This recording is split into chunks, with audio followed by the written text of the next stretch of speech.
Good morning. I think so. Are we live? Okay. Good morning. Thank you. I now convene the February 8th and 9th, 2018 meeting of the Commission on Teacher Credentialing.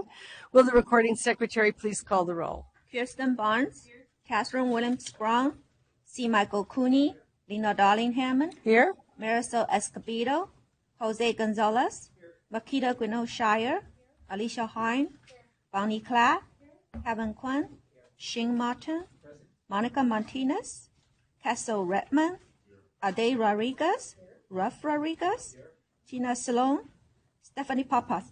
We have a quorum. All right. Commissioner Kung, will you please lead us in the Pledge of Allegiance?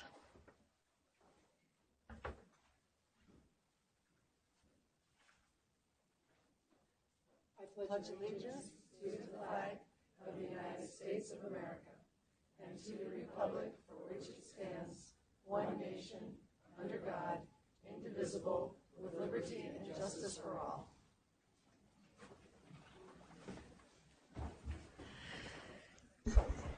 So we have to start this meeting on a bittersweet note. It is with great regret that I announce this is Commissioner Shane Martin's last meeting. Oh, Dr. Martin was appointed to the commission to serve as the ex officio representative of the Association of Independent California Colleges and Universities in June 2008. So he's almost made a decade here. Throughout his years of service to the commission, he has consistently shown his enthusiasm and commitment to the education of California's children. His experience and knowledge have made him a valued member of the commission. And as a member of the commission, your contributions will be remembered by all of us who've had the opportunity to work with you. We wish you the best in your future endeavors in Seattle, at the University of Seattle, Seattle University, yeah. And on behalf of the commission and its staff, I'd like to present an elaborate certificate to you as an expression of our appreciation for your service and contributions to the education.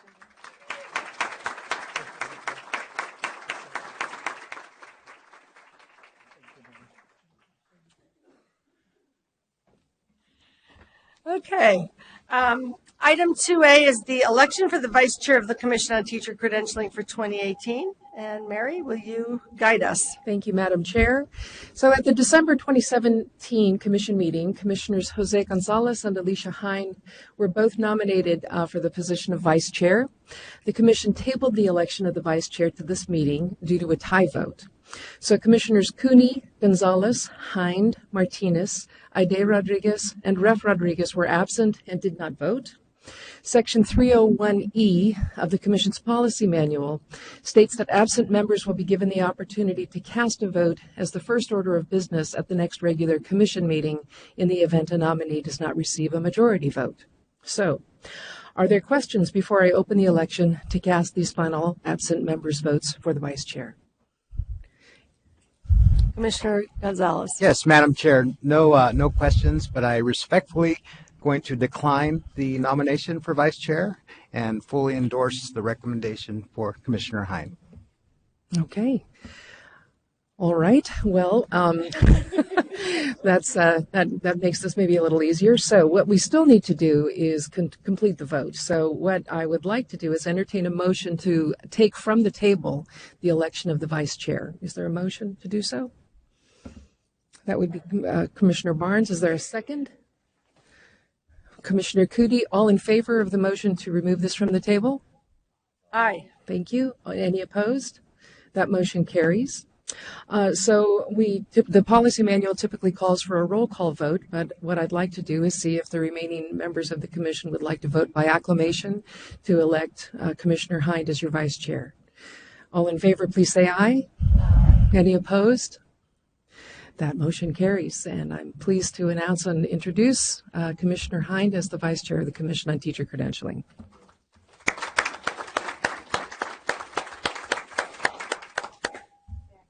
Yes. First of all, thank you, Commissioner Gonzalez. That was very kind of you. It means a lot to me to continue to serve in this capacity, and I'm very excited to be vice chair, and I hope to serve you well. Thank you. Thank you. We will look forward to it. All right, up to the minutes. Okay, then we move right along then. QB. Thank you very much. Yeah. I think she should move, definitely. You can wait till the break if you want to. It's in the middle of breakfast, so. And I will tell you that you'll be on the camera, so you might want to finish your breakfast. Okay, item 2B is the approval of the December 2017 minutes. Do I have a motion to approve the December 2017 commission minutes? Commissioner Cooney? Do I have a second? Commissioner Barnes? Any discussion? Yes, Commissioner Rodriguez. Okay. I don't know if somebody already caught that on page 2B7. Okay. So with the correction of that typo, Public. yes, that's always an interesting typo. Any other discussion? Let's not have a discussion. Let's go ahead and vote. With the correction of any typos, all those in favor of approving the minutes say aye. All those opposed? Any abstentions? Okay, right. Anyone else who is absent who wants to abstain? Yes, okay, so we have Commissioners Rodriguez both and Commissioner Gonzalez. All right, the motion carries. The next item is 2C, approval of the February 2018 agenda. We have revised agenda items for 2L and 4E and an agenda insert for 2D. Do I have a motion to approve the February 2018 agenda? Commissioner Gonzalez, do I have a second? Commissioner Rodriguez, all those, right. We have two Rodriguezes now, so we have to be careful about that. All those in favor say aye. All those opposed? Motion carries. Agenda item 2D is approval of the February 2018 consent calendar. Do commissioners have any items they would like to consider in closed session? Commissioner Hind.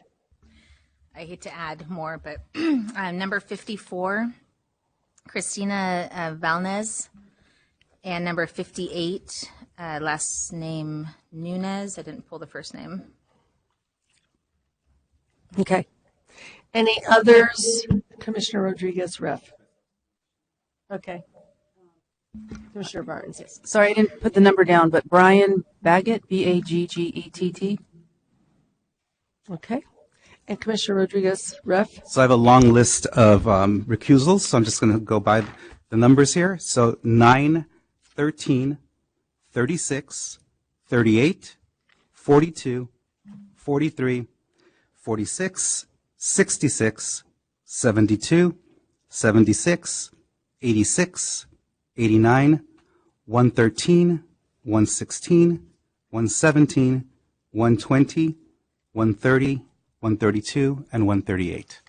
And I assume these are people who are in the LAUSD system, and Commissioner Rodriguez is a member of the school board in that district, not the most popular person in the universe who has that many friends. Although you might be also the most popular person in the universe. Any other closed session changes? All right. Do I have a motion to approve all the remaining items on the consent calendar? Commissioner Hind, and do I have a second? Commissioner Klatt. All those in favor say aye. All opposed? Any, I guess we don't have to have abstentions on this. The motion carries. So as we get into this meeting, this is going to be another juicy commission meeting. We have a lot of very important issues. One of the biggest of which is the work that we've been developing over a period of time and trying to bring soon to closure on rethinking our special education credentials and the ways in which we train generalist teachers for working with students who have identified special education needs. And it's really a great challenge and opportunity that we have in front of us that's really worth our thinking about. When we prepare teachers to meet the needs of children who have the greatest needs, we're really preparing them to be better teachers in every respect, because the more we can be responsive to the children that we serve, the more we are able to have the frame of reference that carries to all of the work in teaching.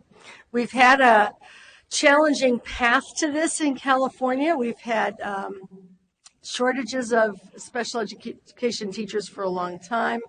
Just to remind folks who are new to the conversation, we, a decade or more ago, eliminated the requirement for special education teachers to have a generalist credential before they became an education specialist. So we're one of perhaps the only, or certainly one of only a very few states that has education specialists prepared, without that generalist background or have the opportunity to be prepared that way. That did not actually help solve the shortage, and in some ways may have even exacerbated the high turnover rates that we have in the special ed community, which have driven ongoing shortages and very, very high turnover. But it did mean that we created an even more separate system of education, so that specialists could only work if they had that credential, only work with children with IEPs, could not work with children in the general ed population. It's made it much harder in California to bring strategies like response to intervention or MTSS into the schools, which really rely on meeting kids' needs, whatever they are, without regard to their classification or label, by teachers who have the capacity to meet those needs. And so, in fact, when we launched a special education task force in the state a few years ago, one of the things that was identified in the collection of data was that we are one of the more segregated states in the country with respect to the provision of services to special education students. We have fewer students in the mainstream environment, more of them in special day classes. We also have poorer outcomes for special education students in terms of achievement and graduation than other states. So we have a system that really needs attention. And so we've been working towards a way to think about how do we prepare teachers, all teachers, to be able to do the work that they need to do with all of our children. I think, when I think about where we want to be, one of the things that comes to my mind is a trip that I made some years ago to Finland. And many of you know that Finland is one of the highest scoring countries in the world on the PISA assessments. And in fact, when the PISA started, it's an international assessment, Finland came out as the #1 country, and they were shocked. Everyone was shocked because they were thought to be one of the lowest achieving nations in Scandinavia. A couple of decades before that, they only had 10% of their population finishing high school. It was not, the Swedes were thought to be the brainiest Scandinavians. And in fact, the folks I know in Finland said our only goal ever was to just be ahead of the Swedes. That was really all that they were. But everyone was shocked when Finland emerged, and when they thought about what they had done that caused this very big transformation, it was changes in teacher education that they undertook in the 1980s. All teachers there get a master's degree in teaching, a 2-year master's degree. A big part of it is incorporating what's known from research and engaging teachers in research, and another huge part of it is training all teachers with a lot of knowledge about how all kids learn and making sure that they have the what we would think of as special education knowledge, the knowledge of differentiation for learners. And the theory was that if you could prepare teachers to work with kids who struggle in various ways to learn, that they would be able to teach all kids well. And in fact, I think that bet paid off in Finland. If you go into a Finnish school, you'll see a lot of places where what we would call MTSS is in operation. About 50% of kids get some kind of special services during their time of elementary school as they need them without necessarily labeling or IEP meetings or a variety of other things. If they need help with, additional skills here, they're pulled and, out of, maybe not pulled out of class, but they get a special opportunity to learn that they might be getting special services for 6 weeks or maybe for a year or maybe for a couple of weeks until their needs are met. And that's really the whole framework for MTSS. They do have specialists and they do have general ed teachers, but they share a very strong knowledge base so that kids can be responded to as they need it. And I think that's what we're aiming for, is a system where teachers have the tools that they want to have, that they need to have both in the generalist credential and among education specialists who will take those tools even more deeply and be able to do even more to support the general ed teacher as well as the student. So how we will get there is what's on the table today. We want to really strengthen both our generalist credentials and our capacity to define a specialist set of credentials that will help teachers not only have the knowledge that they need, but be able to use it with all the kids who can benefit from what it is they know and can do. And so the districts can create an integrated, holistic, single system that is focused on the needs of the children, not on the labels they carry.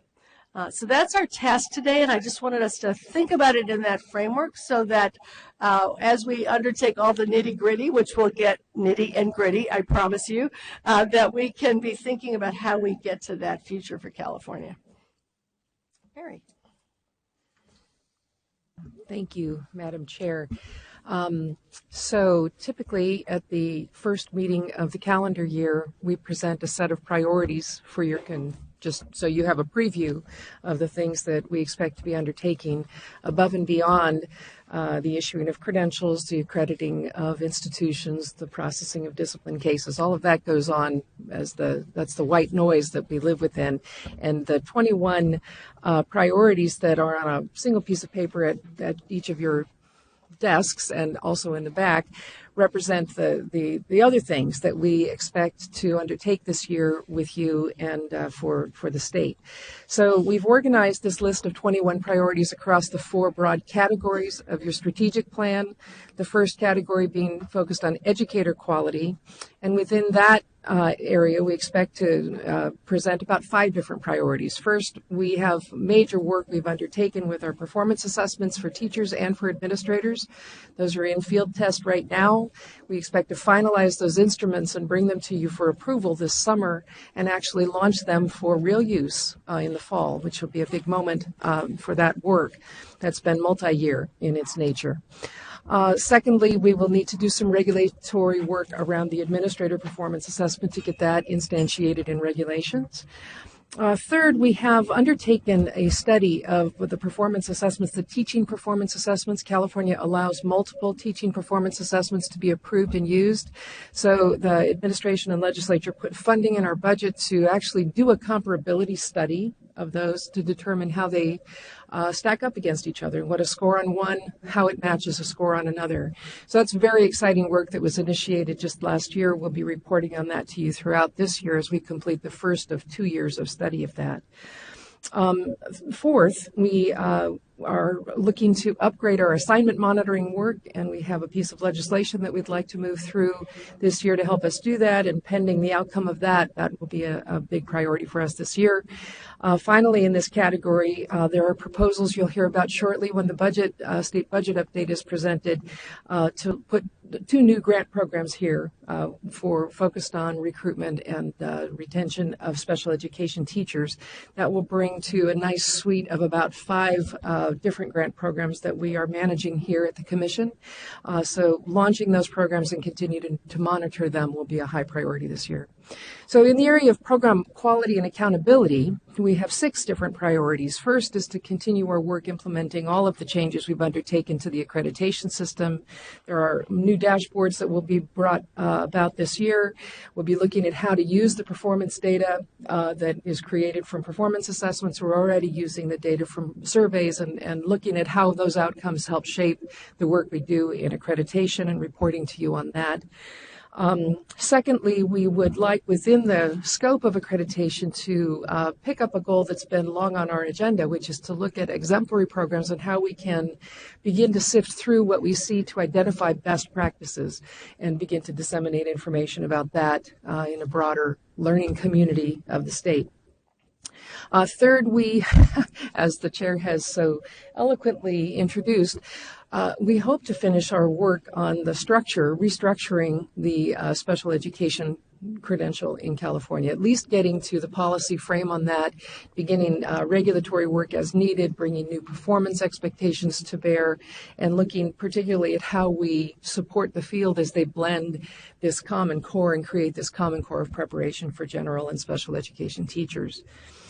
Fourth, we have work with our child development permit also on your agenda for today that we will be moving forward. We will not finish this work this year, but we expect to take some major strides in terms of defining performance expectations within those broad categories of work and looking to sponsor some pilots or at least support some pilots within those program areas. Fifth, we've got work that we're doing in career technical education, another area where the complexities of credentialing in that field are taking us a little longer to sort out. You'll have an update on your agenda today or tomorrow about that. We'd like to make some real progress in that area and see if we can introduce a frame for credentialing that really makes sense given the expansion of opportunity in that area. Finally, we have launched the work on our People Personnel Services credential review and standards review, and we hope to finish that this year and begin the regulatory process to bring those standards up to date. So in terms of our third category, communication and engagement, we have 6 goals here, or priorities for the year. First, we do a lot of work with our credential analysts, and that is really critical to the overall functioning of credentialing, and so we will continue to do training and technical assistance with that community. Also, as we adopt changes in all of these standards areas, a really critical part of our work is the technical assistance and facilitating the conversation with the field that implements these changes will be an important priority. We've been more engaged in the national dialogue around these matters, and there's a lot of interest from a lot of different organizations. We're selective about which ones we join, but it's been important actually, and there have been great opportunities to share what California is doing in a larger mix, and we expect to continue to do that. Again, the dashboard work has been a serious undertaking here, but providing that public access to the wide range of deep information about almost any topic relative to credentialing will continue. So we also engage in lots of collaboration with the State Board of Education and the California Department of Education, really important to keep coherence in our overall policy work. So that will be an ongoing area of work. And also, of course, with the legislature and the administration. Finally, in terms of operational effectiveness, we have 4 priorities to identify here. First and foremost is to continue to assist the Attorney General in reducing their backlog of cases, and we're making significant progress and inroads there. So we are excited to report that throughout the year as that continues.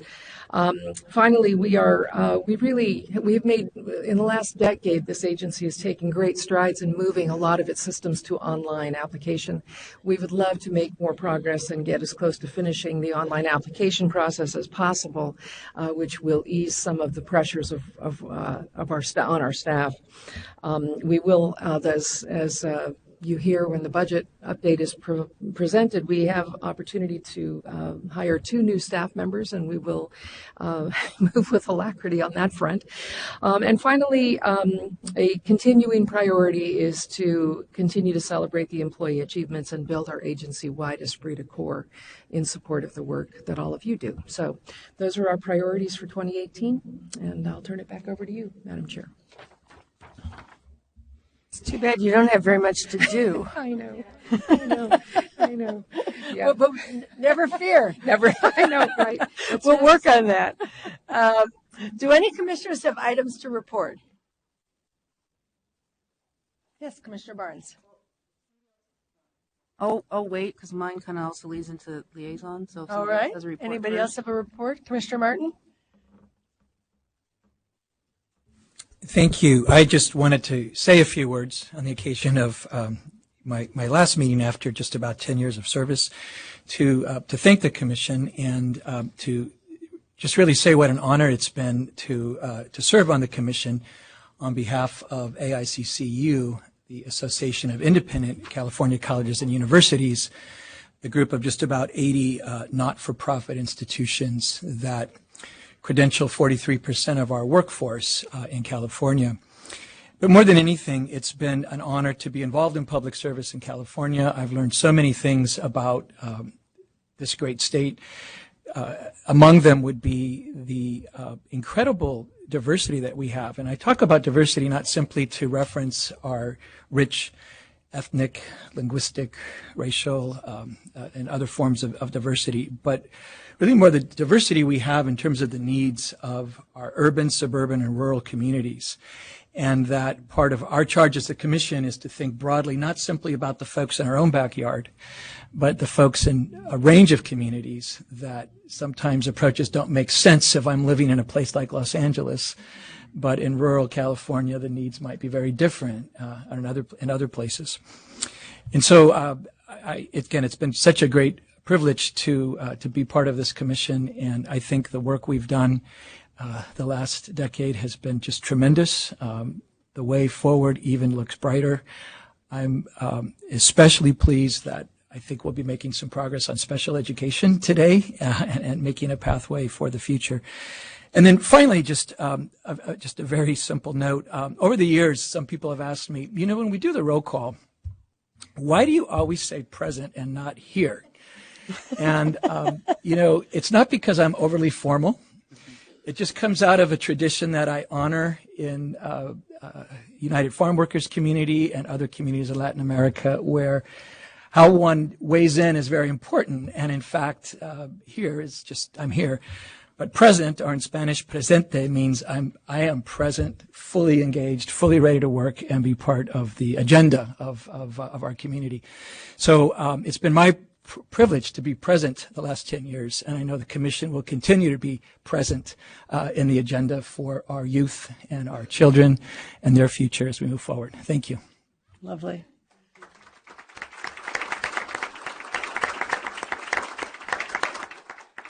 And I predict to you that when we take the roll next time, every one of us will say present. Presente. Yeah.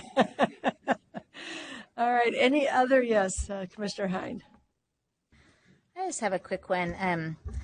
Commissioner Zuma and Commissioner Greeno-Shire and I sit on the board of WestEd, and we had the opportunity to have an incredible speaker at our last meeting, Dr. Bruce Perry, who is a head fellow at the Child Trauma Academy.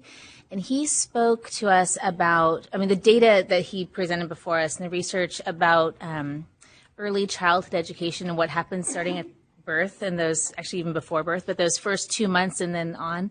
It's stuff that we as educators know is important. We've seen it in our students, but to actually see the research behind it. I just wanted to bring it up as a point. I know we always talk about early childhood education. Hopefully someday we'll get funding so that early childhood education is part of public education and is fully funded.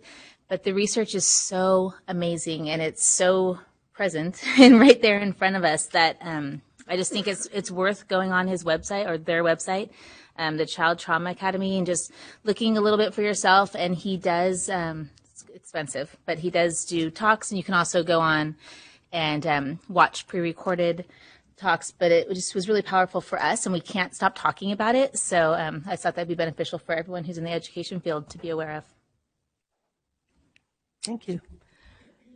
Yes, Mr. Gonzalez. Yes, I wanted to share that the Merced County Induction Consortia recently went through an accreditation process, and I wanted to commend staff, the accreditation team. Although it was an arduous process, it was the day of visits was seamless, and they were extremely responsive. So a big kudos to staff and the accreditation team that visited Merced County. That's great. And we received the full accredit. Any other commissioners have things to report? If not, we'll move on to, we'll take Commissioner Barnes, and then we'll move to liaisons. Yeah. All right. So first, I just want to say it's Happy National School Counseling Week. And that's this week. So if anybody wants to sign or wants to take a picture, here you go. And please recognize your school counselors. I do want to say that CAS, the California Association of School Counselors, was able to have a one-day workshop in Northern California just this past Monday in Berkeley for the first time in several years because there was no funding. And it was a huge success. It was actually sold out, and they had to turn people away, which really only helps emphasize the need for relevant PD for school counselors and how the role has changed. Sadly, there was no ceremony at the White House recognizing the School Counselor of the Year, but Michelle Obama, who began the Reach Higher campaign and now is in the Better Make Room campaign, and who is the one who began recognizing School Counselor of the Year 3 years ago, did present at the ASCA National Award. She did present to the ASCA National School Counselor of the Year their award at the Kennedy Center in her continued support of college and career readiness and access for all students. So there was no White House tour, but the National School Counselor was still recognized, and so we think that that's very important. So this also leads me into my liaison report. For being, I'm so thankful for being the liaison to the PPS Credential Work Group, which met last week. I feel like I was just here. I would like to say it's an honor to be a part of this work group, and the passion and dedication and the realization of the importance and urgency of updating the credential standards and competencies was very evident in that room. The excitement, the buzz, everyone in the room knows the important tasks set upon them. And I can't even express the feeling and commitment and passion of all those different stakeholders in there, as well as the CTC staff and their commitment to getting this work done, because it's several credentials under one umbrella. It was very eye-opening. I mean, it's one thing to know the credential needs updating. It's another to see what was put in place in writing in 2000. And then as the groups, and I was the counselor group for most of the day, started listing all the things that have changed, and how much isn't being taught and how much needs to be taught, and then the expectations and assumptions by school and superintendents and counties that current people with PPS credentials have these trainings and the courses needed to address students today. Huge gap. And I mean, I can just talk about when I got mine a few years ago. But one thing I see as helpful is coming out of this work while this transition happening is those with PPS credentials can now take these updates to their districts, show them what the candidates in the programs will be getting, what their current staff has and the courses and training that they had, and what gaps need to be filled in by current relevant professional development. So most of you probably already know I'm already thinking of how to address my district and county about the gaps that we have. So I know I've been going on, but I'm just so excited that this work is happening, as well as all the people in that room. And I know they are so excited to get feedback and input when it finally comes out for review. All right. Thank you. Any other liaisons have items to report? Yes, Eileen Strauss. Welcome. Nice to have you here. Am I on? I'm on. You're okay. on. Hi, everybody. Sorry for my deep voice today. But anyway, I wanted to give you an update on the State Board of Education, and particularly as we're identifying struggling schools and districts who need technical assistance. So philosophically, based on our local control funding, we believe if a school is struggling, that the local education agency in the district should support them. So when we don't identify individual schools, we identify the local education agency where there should be support. And so we're still working on this, but we did identify the first 228 districts, and you would not be completely surprised based on Chair Darling Hammond's conversation that a majority of the LEAs that were identified for special education needs. And those students are actually representative of other groups as well, English learners, foster youth, homeless. And so it really does bring up the issue of what we do differently to support special needs students. And particularly, and so I think it's just timely with the discussion that you're continuing to have about what a common trunk should be for all teachers as we go out and talk to districts and schools about what they need to do to support more inclusive practices and to give teachers the strategies they need. So it's just really timely. We're still trying to reconcile the ESSA, the federal requirement, which requires only individual schools to be identified. We are identifying high schools with less than a 67% graduation rate. We think that's appropriate as well. And we're still working on our identification, but we still have a huge percentage of students in Title I schools identified in the state, and more than a quarter of the schools. So we also have to look at the capacity of the regional county support and how to support differentiated support for schools and teachers in the technical assistance. I would say those of us who've worked in schools a long time know it's what happens in classrooms that matter every day. The first deciding factor is the impact of the teacher's skills and strategies, and the second is the leader role on the site. And so we are looking with quite a few networks to look at building teacher capacity in some of our frameworks and our strategies, in particularly in math and science. And we are, just so you know, we know the science strategies and the new next generation science standards are completely a shift from what we've been doing for a very long time. We are doing the review for the science materials K-8 in April, again in July, and so in the fall we'll have a recommended list for K-8 science materials. And so the guess is that the 18-19 school year, school districts will be working on selecting materials to support teachers with the next generation science standards. It's a huge shift, so we're recommending to districts both in pre-service and in ongoing service that you help teachers understand what the new standards are before they go to select materials, so they understand what the differences are.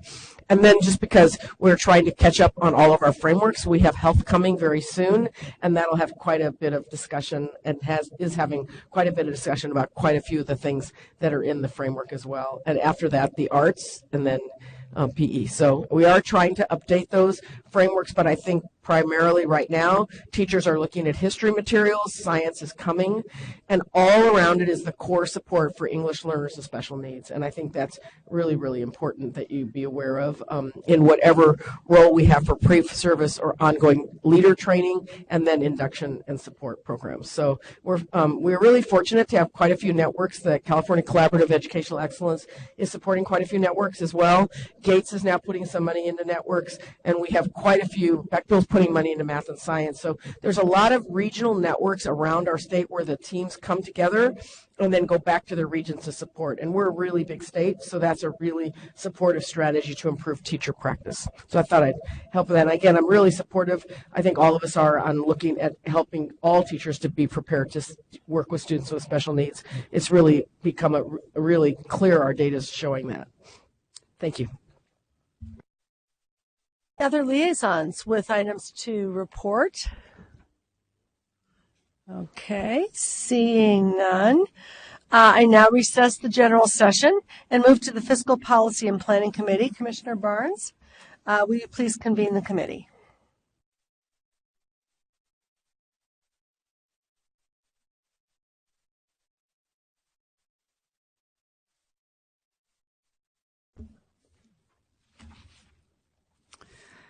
I now convene the February 2018 meeting of the Fiscal Policy and Planning Committee. The committee has one information item before it today.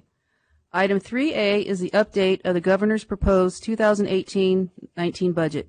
Michelle Perrault will present. Ms. Perrault, will you please begin? Yes, good morning. So we just have one item to present, and it's just to give you an update on the 2018-19 state budget and the governor's proposal.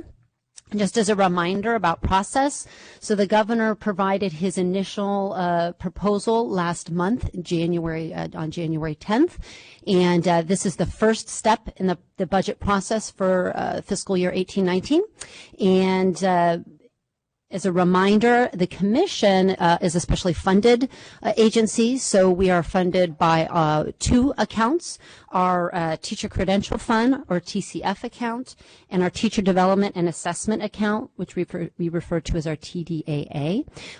So those are primarily how we fund all of the operations here at the commission. The governor did present his proposal, and I'm just going to give a brief overview. Elizabeth Hambridge is here. She is my fiscal officer here for the agency, and so if you have some real detailed questions that you want to ask as it relates to line items, we certainly have her here as a resource. So just as an overall, the total operating budget that was presented in the governor's January proposal is just over $130 million. That may seem high for those of you who have been around a while. It is. It's high by about $103 million over our normal allocation. So $27 million is about our typical over operating budget year over year. That does remain the same, and I'll get into the details about why we have that additional amount in there. Just as a reminder, the Commission does continue to have a specific expenditure authority that is allocated to the work that is done at the Attorney General's office as it relates to our cases. That is about $6.1 million to support that workload this year. I'm going to skip the big two pieces because we will talk about this a little bit more in depth and give you some of the funding that was provided to us as one-time amounts that we're excited about here internally because it's providing us some resources to do some things here within the Commission we've been trying to identify. The first is we were given $1.5 million. That is out of the Teachers Credentialing Fund, and that is going to allow us to digitize all of our past credential records. For those of you who may or may not have been here for a while, we believe about 1 million records sitting just down the hall here in our building that are on microfiche. We clearly don't use that technology anymore, but we do still have a need to be able to retain and have access to those records. And so this is a project that we've been trying to get a way to move here into the 21st century. So we're happy to say as long as that sticks, we will be able to do that next year. We're really excited. I think our credentialing staff is especially excited because we're down to about 2 people here in the office that actually know how to use that machine. I know it was highly, sophisticated in its time, but its time has come and gone. So we're excited about that. The second piece is we were provided $1.275 million in one-time money out of our TDAA account. This is to help support the new Cal APA, which will be is going into effect in 1819. Originally, it was going to be rolled out and be a test that everybody would take next year, and it would count. As we've gone through this process, as it relates to the APA, we have kind of thought it might be best to have what we call a non-consequential year. We've talked about that with you, and so part of that is we asked for some funding to support the idea that we would go ahead and provide this test to all candidates next year, but them not have to pay for it and it not count towards their credential itself. So we are happy that that is being supported in the governor's budget. The last one, and we'll talk a little bit more about this also on our ledge item tomorrow, is the governor provided us about $380,000, again, out of our TCF fund, to help support updating our assignment monitoring process. This is, again, something we've been talking about. We will have a piece of legislation to support this. We need to update the statute as it relates to assignment monitoring. Right now, it's still tied to APA, and it is still done on for most districts, one quarter every year. So this will help fund some automation in that process that will allow us to do some of the bulk of the work here before working with the counties to identify any misassignments that they may have. So that has also been included. So the two big pieces that I think are very exciting, the legislature has continued, and I think this is a testament that we see this in the governor's budget, that the administration has also continued to support this idea that we need to address the teacher shortage. And specifically, we need to figure out ways to address the teacher shortage in some of our very high need fields. So this year, the governor has proposed 2 $50 million grants that are in the commission's budget to support specifically special education. The first one is a $50 million grant that will provide a grant to LEAs to create and support residency programs that are aimed at getting special education teachers in, partnering them with a higher education institution, getting them embedded in their district, and then fully credentialed and out within the year. So that's about $50 million. first. The second one is a $50 million allocation that would go to what we're calling innovation grants. This is, again, in line with what I think the governor feels strongly about as it relates to local control. So the idea that there are specialized and local needs that districts could use some support, funding support, to be able to incentivize teachers to come to their districts. So these will be, it's a broader innovation grant that, again, will go to LEAs in a competitive manner for them to propose ways that they would like to incentivize or bring special education teachers to their districts. So those two are currently in the proposal for the governor, and we still have a road. So those are the proposals. Let me just tell you the process that we have now between now and the end of June, and then certainly if you have any questions, we're happy to answer. Like I said, this is the first step. So we are now in our preparation for what we call spring committee meetings, hearings. Those will occur probably in April. The legislature will have conversations. There will be a budget subcommittee that will talk about all of these proposals, and we'll be there to answer questions as it relates to all of them. At that point, then those subcommittees make a recommendation to the full legislature. We will then, in the beginning of May, have the governor's May revision based upon the hearings and his conversations with the legislature, and then ultimately in June 15th, we should have something passed by the legislature and then ultimately signed by the governor. So we're still at the very beginning stages, and we will obviously continue to keep you apprised as things change or as recommendations are modified throughout the process. So with that, anything you have, Dan? Oh, that's right. I missed a critical piece. With that $50 million, the governor did provide for us 2 full-time positions to help. As Mary indicated earlier in her report, these are not the first grants we've received. We've received, this will be, I think, our 4th and 5th grants over the course of the last 3 fiscal years. So we are receiving 2 full-time staff members, as well as some additional one-time money to allow us to bring in probably an additional 3rd staff member for 2-year time period as we roll out these grants. Thank you. Any questions? Yes. I'm recalling that when the legislature invested in the ITEP programs, there was a requirement for the applications that there be coordination and collaboration across the segments. So with these 2 one-time funding sources, do you have a sense of do the LEAs have to partner with an IHE? I hope. So we are, the other portion of the process is this is the funding model that's been established, and we're now obviously in the process of working, we as well as the administration are working on the actual language that will go around what these programs look like. Obviously with a residency model, a partnership with an IHE is essential. So yes, that would be something that would be, a requirement as it relates to the language. The innovation grants are a little bit more fluid.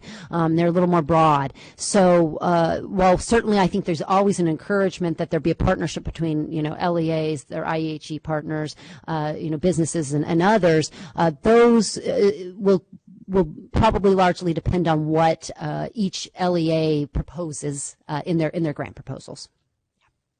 Okay, I do have a public comment card first. That's okay.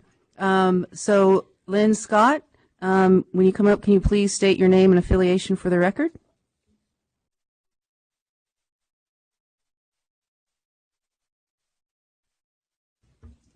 Good morning. Can you hear me?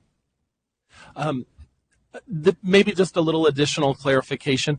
I'm Lynn Scott from the California Association for Bilingual Teacher Education. It's an affiliate of CABE, California Association for Bilingual Education. And we had noticed in the statements that there were the 2 additional FTEs. So I heard at the end that you said that those will be basically for managing the grant proposal process. And how had that happened before? Was this kind of anticipated, or in the past has the CTC managed grants, and how was that handled?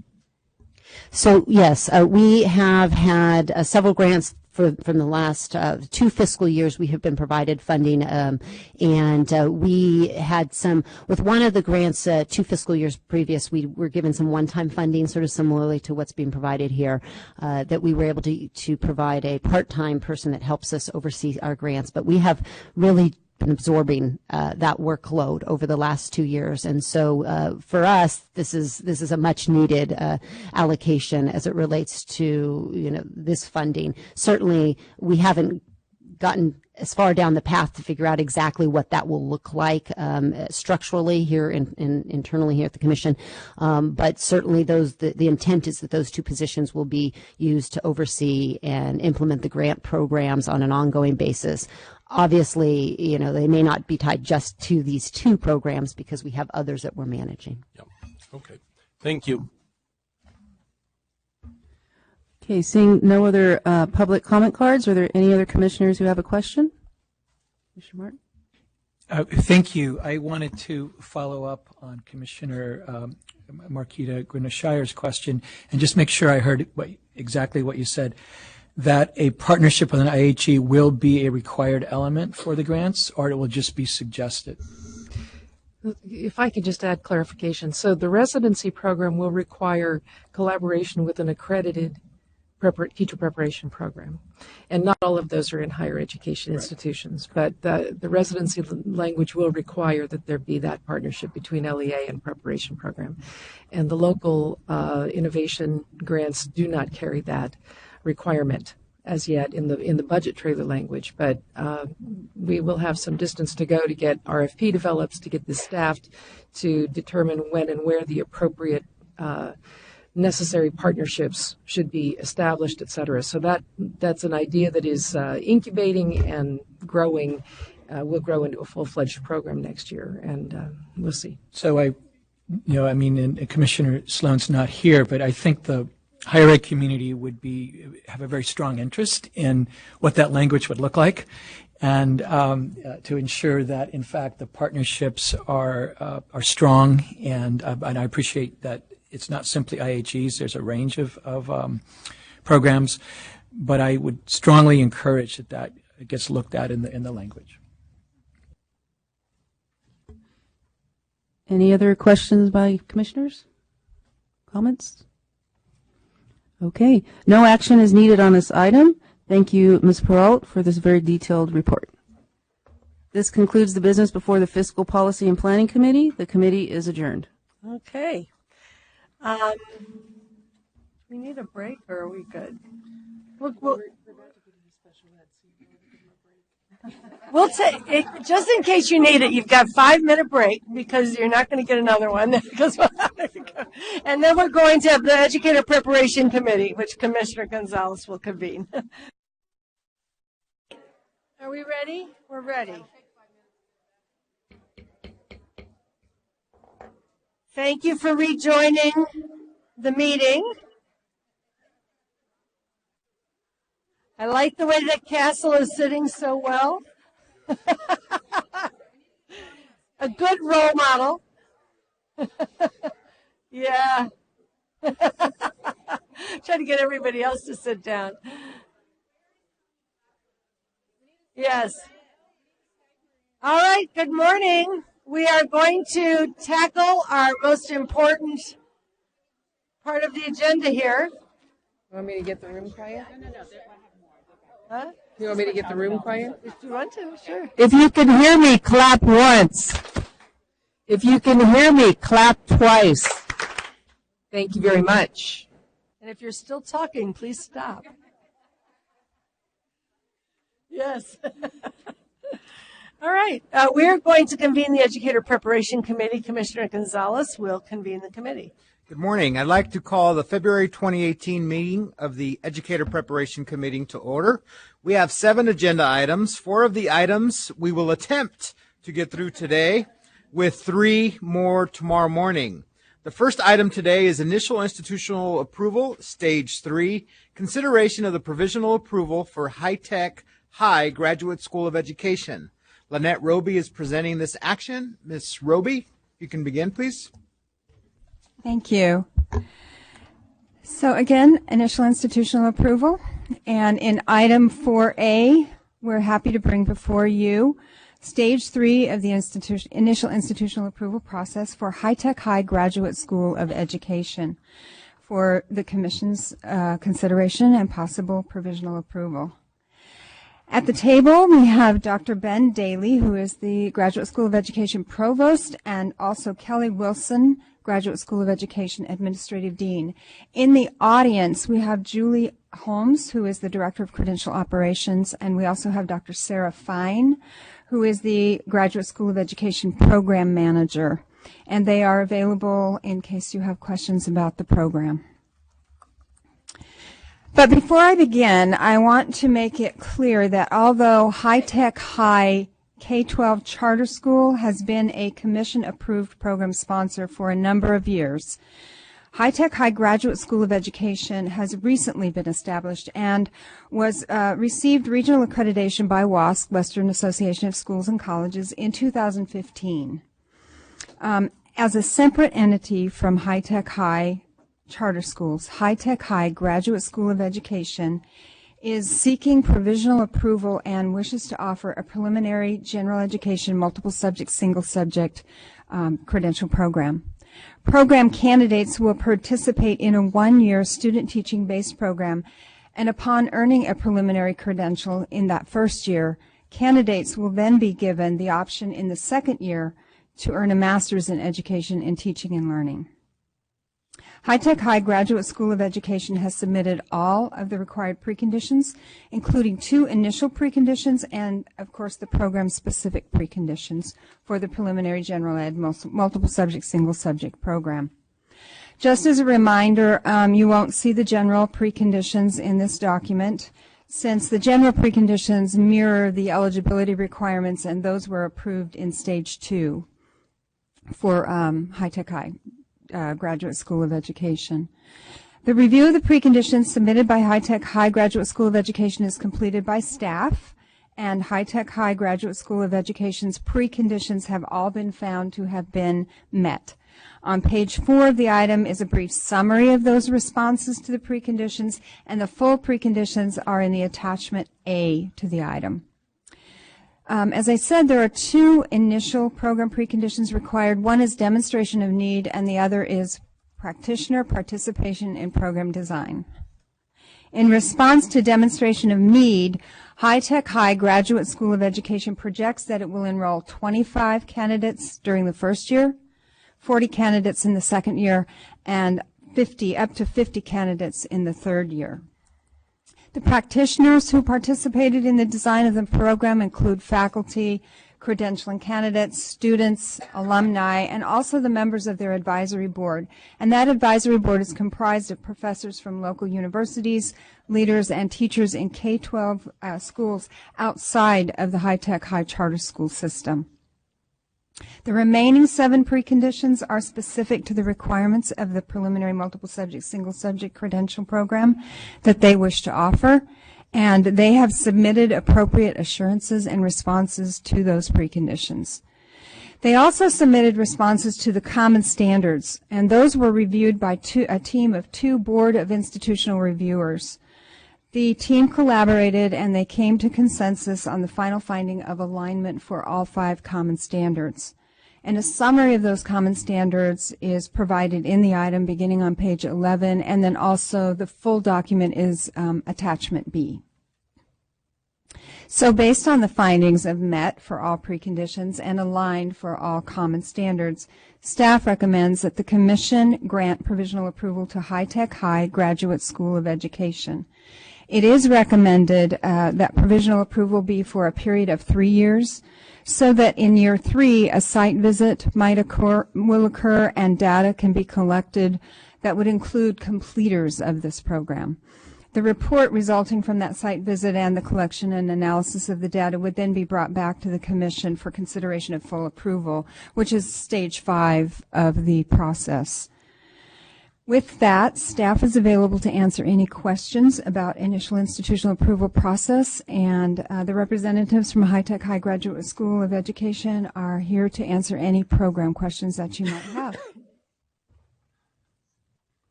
Thank you. I do not have any comment cards. Commissioners, questions or comments? Commissioner Rodriguez? So great. So thank you. So first of all, congratulations on accreditation. That's wonderful. I want to hear a little bit more about how your faculty, both there's a selection process that's in the document, but also how does that faculty work throughout the year? How does it compare to a traditional faculty in an IHE?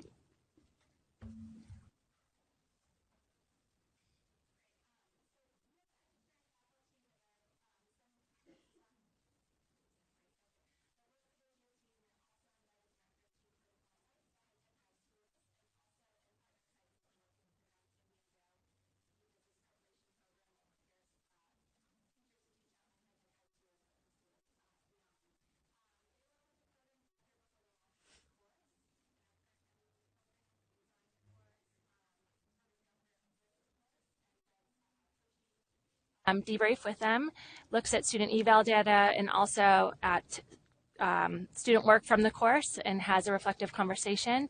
Practitioner faculty get together 3 times throughout the year also to look at data from the program. So we'll continue those practices that we have in the GSD with the new program. We currently have an MED in educational leadership that has been, we opened in 2006, so we're in our 10th year of running that program. Commissioner Grinnell-Shire? I may have mentioned this when you came to us before, but I just wanted to ask again. So in our university preparation programs, the faculty who come to the CSU really understand the nexus of research and practice and theory and practice and go through a process of demonstrating their understanding that as they achieve tenure based upon their accomplishments. And so I want to learn some more about how you're ensuring that the faculty who are teaching in the program really are providing candidates with best practices from the literature that are evidence-based. Okay, thank you. So that I think that's an area that I'm supposed to be focusing on at our institution. So I did recently finish my doctorate in educational leadership, and so I would say that is that has not been our strength historically. So I think you're pushing right on like an important issue for us, and we have been really taken by the Carnegie Foundation's push around continuous improvement work, and so we are really seeing that as a place where it's a very nice nexus between sort of scholarly work and making sure that actually gets put into practice. And so we have raised quite a bit of money actually to do that type of work. And so we have our faculty are sort of, I would say, in the last 3 years now, learning how to do that type of work. And so that I think has been a real strengthening to our institution to have a much clearer research agenda that's also, of course, tied to practice.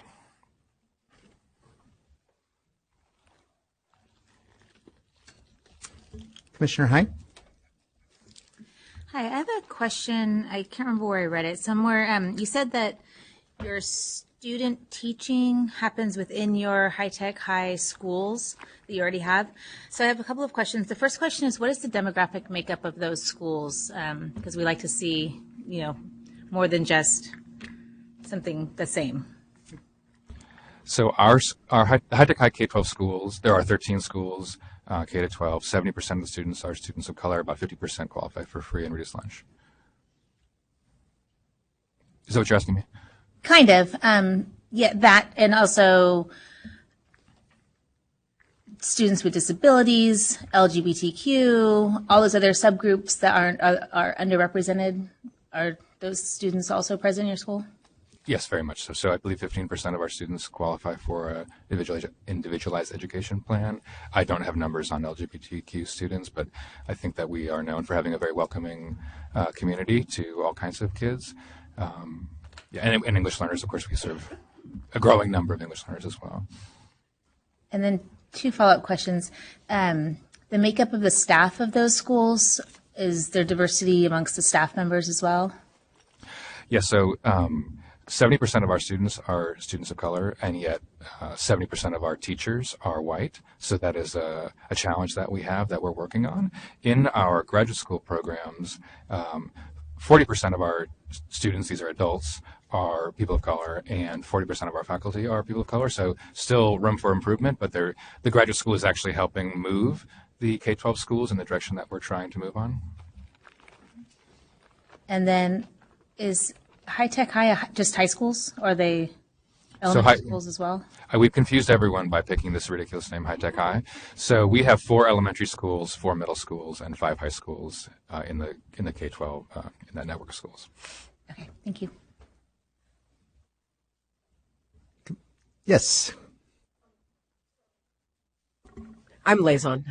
I was down and visited the High Tech High program at the high school with the residency program, and it sounds to me like this is expanding now to all the other schools, but just to clarify the difference from how it first started and where it is now as you expand, that would just be helpful to me. I was very impressed I sat in one of the classes, I went to one of the after school training that your teachers provided. It was very high quality, but I'm just interested in how it's expanded from the early levels.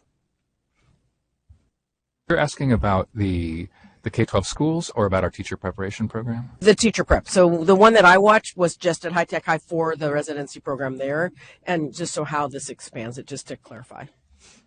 So we started with a high school in 2000, then added middle schools, and then added elementary schools, and so that's partly why we have this name, High Tech High. But our district intern credential program currently serves both multiple subject, single subject, and special ed programs. So we are serving kids across the continuum already in the district intern program. Commissioner Kong? I just have a question about tuition, if any. What is the tuition for these candidates? Yeah, we're looking at a tuition model of $10,000 for the credential and $10,000 for the MED, so $20,000 total over the course of 2 years. And that was looking at market analysis of programs offered in San Diego, and this is on the lower end. They're typically mid-20s to 30 for credential and master's. Commissioner Hein? Just a couple more questions. The teachers that you have working for you right now, are those credentialed teachers? Is this a push to get the teachers that you have working to become credentialed, or are they already credentialed? That's my first question. Yeah, High Tech High teachers are already credentialed, so this is more of an effort and the district intern program helps us get sometimes new employees to be fully credentialed. This would be more of an effort to bring in new people who would not be on staff, who would then perhaps get hired by us, or of course also could get hired by other schools in California. My second question has to do with induction. You said on there that you would like to include induction as part of your program. Is that going to be an additional fee for candidates, or is that included in their $20,000 tuition? Great. We're not currently proposing induction through the IHE, but our LEA offers induction, and I'm not sure the cost of that. You know offhand? I don't know. But it is a cost? $2,000 for induction through the LEA. I don't know how much diversity you're going to be able to pull into your program. That's expensive. Are you saying that's that not through our program? So the LEA High Tech High offers an induction program. Right now we're proposing the teacher residency program with the credential, preliminary credential, and the master's, and we have not yet discussed whether the IHE will offer induction. So that's through the LEA. Ms. Roby, and then Chair. So just to clarify, in the beginning, High Tech High charter school system has the induction program. This is separate entity. This is High Tech High Graduate School of Education, and they, as I said, are WASC accredited and are seeking this as a separate program from the High Tech High charter school, K-12. So they're two different. Chair Darling Hammond, did you want to expand? I just wanted to clarify when you were quoting $2,000 for induction, whether that is what the candidate is expected to pay or what the LEA spends on induction. Yeah, thank you for that question. So that is it depends on the partner school that we're working with, and I'm going to get maybe corrected by my colleagues, but I believe in some cases the candidate is paying, and in some cases their institution is paying, and in some cases it's a combination of those two. Yes. So if I could just continue a couple of questions. So typically in a residency model, you're trying to be sure that the candidate is spending that full apprentice year under the wing of a great teacher, and then hopefully getting induction beyond that. So it's really a package that allows the district to know that they're candidates are getting well supported and well trained. And usually the finances are structured so that the resident is not paying for all of that, and is thereby giving service to the LEA. So if you could help us sort out how those features of residencies work in this case, that would be really helpful. I think we're still exploring funding sources that would allow for that to happen for our residents, and comparing other models. When we began the program, we were drawn to aspects of residency models that create more of a embedded approach to teacher preparation and clinical sites that have stronger alignment with the theory and practice being explored in the programs, and they're more fully immersed in doing co-teaching earlier on than you might see, and doing more lead teaching than you would see in traditional preparation programs. So that's what really drew us to the teacher residency model. I don't know right now our current financial plan for the program maybe does not align with teacher residency programs that you see across the country. So we're exploring funding options to see if we can move towards more support for participants in the program. So at this point, the district is not making a commitment to either hiring the residents or supporting aspects of the program. Financially, I mean. Not at this time. Yeah. So the piece of it that's really a residency model is that full year of apprenticeship integrated in with the. Okay, great. Thank you. Commissioners, any other questions or comments? Commissioner Hind. Just to add on to what Chair Darling-Hammond was saying, something to think about as you guys are going through this process is that most teacher candidates are working also while they're getting their teaching credential. And if you are doing a full residency model with that much in-class time, they're not going to have time outside of the classroom to work.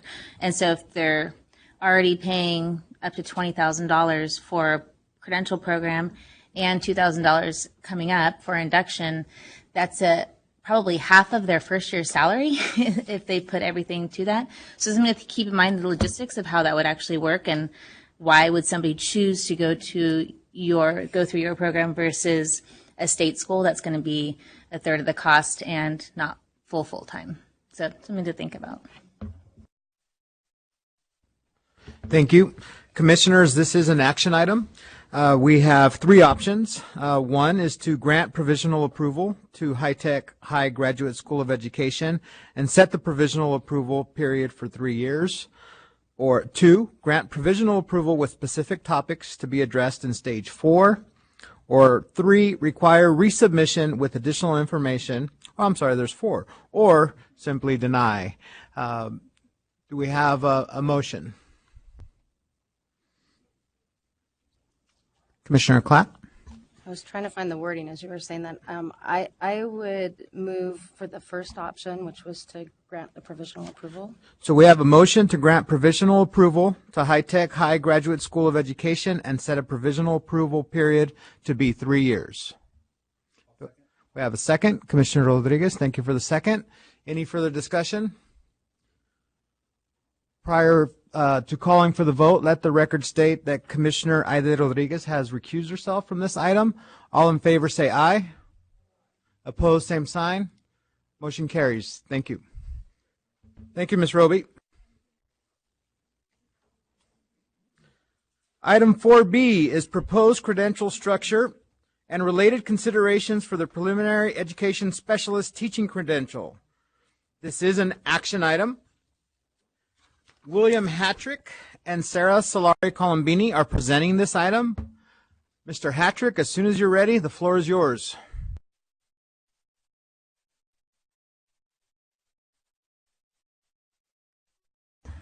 All right. Good morning, Commissioners. Agenda item 4B presents a revised special education credential structure, candidate preparation requirements, and authorization statements for education specialist credentials. The Commission has expressed support for a common trunk of preparation for both general and special education teachers. The recommendations in this agenda item incorporate the common trunk of preparation and are based on feedback received from the December study session. Staff has identified key topics with respect to special education teacher credentialing, including subject matter competency, clinical practice, grade level bands, the potential use of teaching performance assessment, and the proposed credential authorization statements that will be summarized now. Good morning. So as Mr. Hattrick mentioned, the discussion at the December 2017 Commission meeting centered around some key areas. But before we start to outline those areas, it's important to revisit the larger context. If you will recall, the Commission adopted the General Education TPEs in June of 2016. And identified that those TPEs would be the set of knowledge, skills, and abilities that every teacher in California should know. This signaled significant change in teacher preparation in California. So, in December of 2017, the Commission began discussions about a credential structure that would meet the needs of special education students in California. What is included in this item is an attempt to reflect the consensus of the work group efforts to date. The structure represented by the diagram of a tree in this item is intended to work in concert with the general education credential. This proposed structure includes 5 initial education specialist credentials, all of which build off the same base of preparation as the general education multiple and single subject credentials. The 5 initial education specialist credentials would be in the areas of early childhood special education, birth through kindergarten, visual impairments, birth through age 22, deaf and hard of hearing, birth through age 22, mild, moderate support needs, kindergarten through age 22, and significant support needs, kindergarten through age 22. So 5. This structure will subsume the knowledge, skills, and abilities necessary to teach students with physical and health impairments and language and academic development needs in both the mild, moderate support needs and significant support needs credentials. It was determined that due to the limited number of preparation programs and candidates earning a credential in the area of physical and health impairments, that it was necessary to include the knowledge, skills, and abilities to teach students with physical and health impairments within both the mild, moderate, and significant support needs credentials, so that students with those particular needs are served by teachers with appropriate preparation. So as depicted in the diagram that's in your item, in addition to the common trunk of preparation that will be shared with their general education counterparts, all special education teachers will also have specialized common areas of preparation. So you have the common area of preparation with the general education teachers, and then you have this common area of special education preparation, which will include physical and health impairments, case management, preparing individualized education programs, meeting the needs for transition planning, and working with paraprofessionals. So the specialization then occurs, it's represented in each of the branches. That's where candidates will learn the unique knowledge, skills, and abilities appropriate for each specialty area, so the 5 branches. There are also current preconditions for education specialist programs that include requirements that candidates need to meet to enter a program and complete a preparation program. It is expected that those would be updated and brought forward with the program standards and the teaching performance expectations at a future date for commission adoption. So that's the first area. A second area of discussion at the December meeting was with respect to the education specialist credential and subject matter competency for special education teachers. So staff is recommending that the commission maintain existing requirements for all special education teachers. Currently, candidates have two options for satisfying subject matter competency. They either go through the multiple subject route or the single subject route in 4 content areas: English, math, social studies, or science. So it is interesting to note right now there's still discussion occurring about what is an appropriate subject matter for the early childhood special education credential, but that's going to be brought back at a future meeting, so it's kind of off the table for right now. So there are 2 current routes, and staff is recommending that we just continue what is currently in existence. A third area of discussion surrounding the education specialist credential in California focused on clinical practice. And although this is not a decision point in this item for this meeting, it's important to reference clinical practice as part of the larger context. All of the teacher reform efforts in California identified the importance of requiring special education teachers to have both general education field experience and special education field experience. The model presented in this item does not require candidates to earn a general education credential and a special education credential. Does not require them to earn 2 credentials. Instead, it anticipates the need to identify what is the additional coursework and clinical practice that a teacher would need to move from either special education to general education or vice versa. It's an idea of a bridge between 2 credentials. Excuse me. It's also going to be necessary to look at how much clinical practice in a general education setting is necessary and appropriate for a special education teacher, and how much would be necessary for a general education teacher to have to move from special or general education into special education. So this topic also would be brought back at a future commission meeting. Okay, the next topic addressed in the agenda item is grade level bands. And based on feedback from the field and input from various stakeholder groups, staff is not recommending requiring grade level bands for special ed credentials, as it could cause assignment problems and exacerbate the teacher shortage. Instead, staff recommends that candidates be prepared to meet the learning needs of students across all grade levels through coursework and clinical practice during their credential program. Demonstrating knowledge of developmentally appropriate instruction could be built into the curriculum and clinical practice requirements to be successful teaching a range of students from kindergarten through age 22. At previous meetings, the Commission has shown support for all teachers to take and pass a teaching performance assessment. Since 2008, general education teachers have had this requirement. Incorporating this into the credential program for special education teachers would provide parity for all teachers and ensure that all teachers are demonstrating their ability to teach students using the levels of instructional support designated by their credential. In the new credential structure, the number of preliminary credential specialty areas is reduced from 7 to 5. The major change is that teachers will be prepared to work with students based on their individualized needs outlined in their IEPs. This is a shift from the current structure where credential authorizations are defined by various federal disability categories. The knowledge, skills, and abilities, as Sarah mentioned, from the physical and health impairments and language and academic development credentials will be incorporated into the other credentials to ensure that students with these specific learning needs continue to receive the necessary supports to be successful.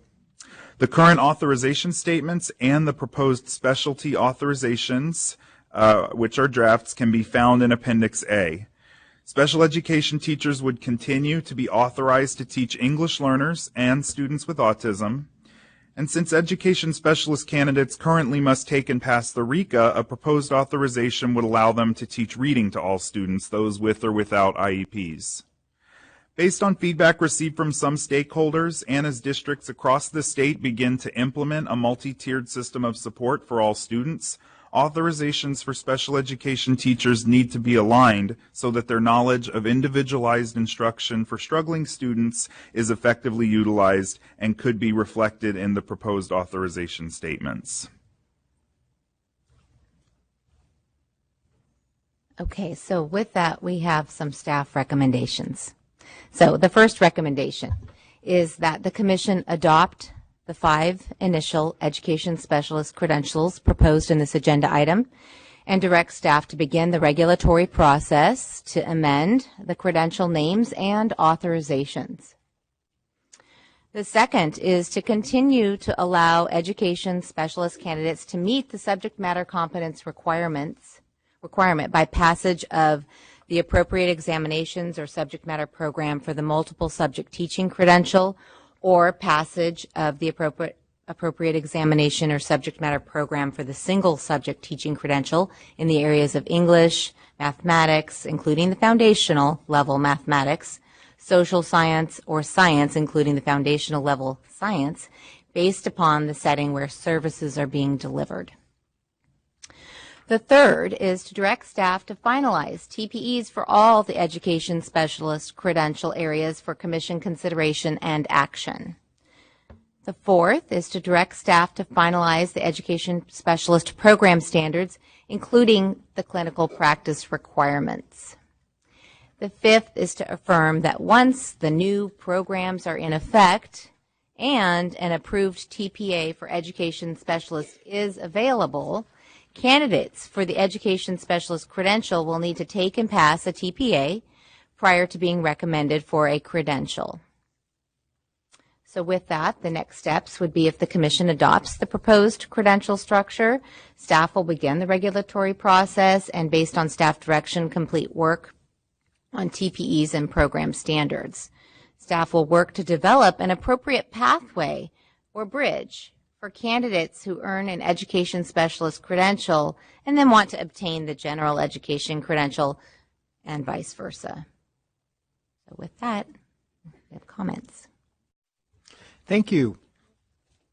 I will now invite members of the public to come up for public comment. As you can imagine, we have a lengthy list, so I'll call you up and then I'll identify whoever's on deck. If you can please state your name and affiliation for the record.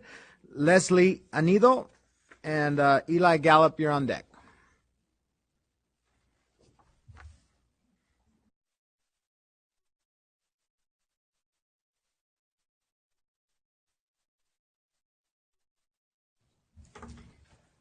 Good morning.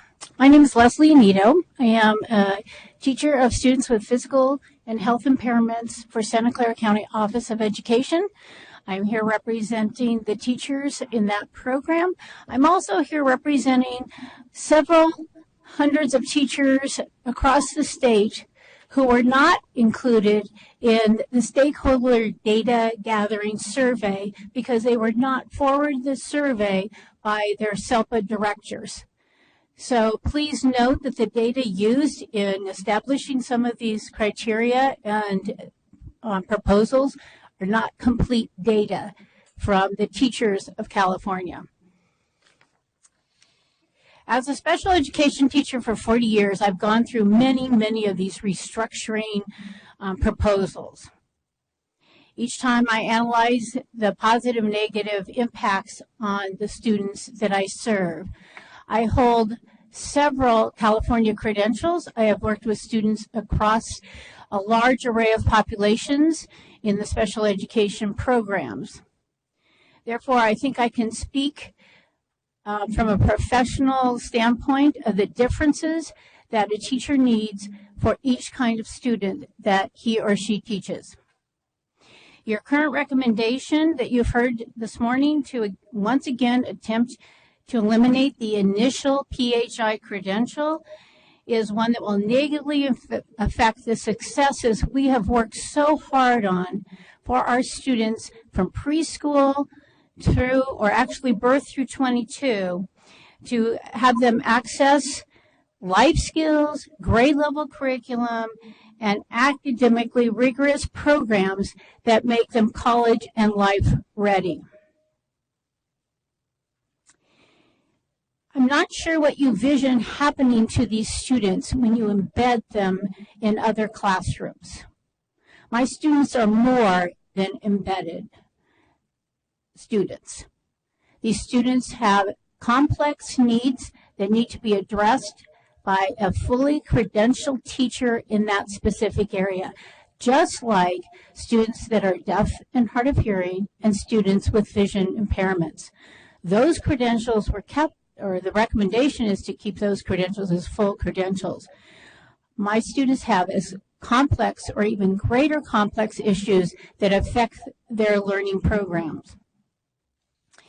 One parent, and the letter is back there, was submitted, outlines it very clearly, the differences that she saw when her son moved from a multiple subject, well, now you'll call it, not multiple subject, excuse me, a significant needs classroom to my classroom. She saw that I had the expertise in assistive technologies that allowed him to be fully functional in my classroom and in a grade level classroom with peers. She saw that I understood the connection between his physical disabilities and his learning process, and that I was able to bridge those a lot faster because I was an expert in that field. I didn't have to rely on an OT, a PT, a assistive technology specialist to come in, a nurse to tell me how to accommodate his medical needs and incorporate that into his learning program. I also am very familiar with mobility devices, adaptions for learning, and proceeding independently for daily living and personal hygiene skills, and all that is incorporated into the academic program I provide for the students. It's not separate. And unfortunately, when I go into other classrooms that have a different focus, those kids' needs are not being met. And I think we need to really look at the needs of the kids and who needs to be the expert in the field. I kind of go back to, what would you do with Stephen Hawkins? If he came to your school district with the disabilities he currently has as an adult, would he be a significant need student? Yes, because he has significant physical and health impairments. But he also would need access and ways to access the scientific field. So who would provide that? You need somebody that can do it all. And that's what the PA credential allows us to do. So I urge this commission to send the study group, the group back that made this recommendation, to look at, once again, putting the limb on the tree that has the PHI credential on it. My students are as worthy as other students with learning disabilities in the areas of deaf and hard of hearing and in the area of visual impairment. You must take that in consideration. And this argument continually that there are less and less programs to get this credential is not... sorry, I get a little passionate about this, but it's not a worthy statement. It's not a worthy argument. If you require it, then higher education will come around. It's all these years of us having to come and defend before the commission our credential. And you know that higher education wants to invest in something that's going to be there in the long run. We need to send that message that these students are important. And I can tell by the way that the recommendations just kind of put these kids to the wayside besides the word embedding. If you look at the early childhood credential, it doesn't even state that they will address orthopedic impairments in it. So even from the very beginning, this group has been lost in this shuffle. Please don't let my students get lost. Please don't let my students get forgotten. I speak for students, families, teachers, future employers. We need to educate these students by a fully credentialed teacher. Thank you. Thank you, Ms. Anido. I apologize for not asking folks to try to keep it about 3 minutes. We appreciate your impassioned plea. So, Mr. Gallup, and then I have Yvonne Zabu on deck. Good morning. My name is Eli Gallup. I'm the Associate Superintendent for Nevada County I am the SELPA director as well, and I'm here to represent State SELPA. And I would just like to thank you all for the work that you have done, and we appreciate your efforts in reviewing stakeholder feedback while developing the recommendations that you brought forth. I would like to express our support for the recommendations proposed. I would also like to bring attention to the issue Maureen Burness brought forth in a letter to the Commission dated February 4th. The letter references the current agenda item which authorizes educational specialists to teach reading to all students. We believe that students would benefit from instructional support provided by an educational specialist in all areas, not just reading. So we would like to see that additional consideration. Again, I wish to extend our appreciation on behalf of State SELPA and thank you for the work that you have done to support inclusion practices in our communities and schools. Thank you all. Thank you. Ms. Bowie? And I have Jenny Teresi and Barbara Howard on deck. Good morning. My name is Yvonne Bowie. I'm a professor and chairperson of the Department of Special Education at San Francisco State University, and we serve 500 students in all of our credential teaching programs and also undergraduate students in our special education minor.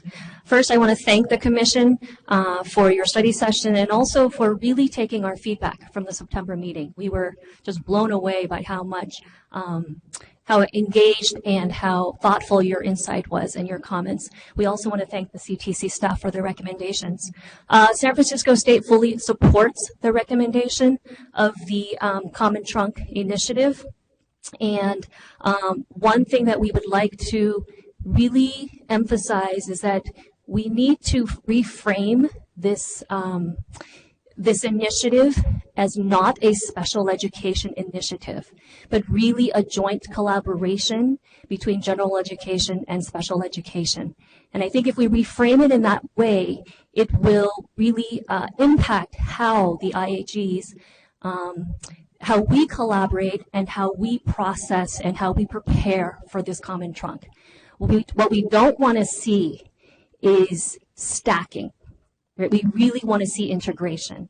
And so we need really clear guidelines from you, from the commissioners, from the CTC staff, and we also need some support.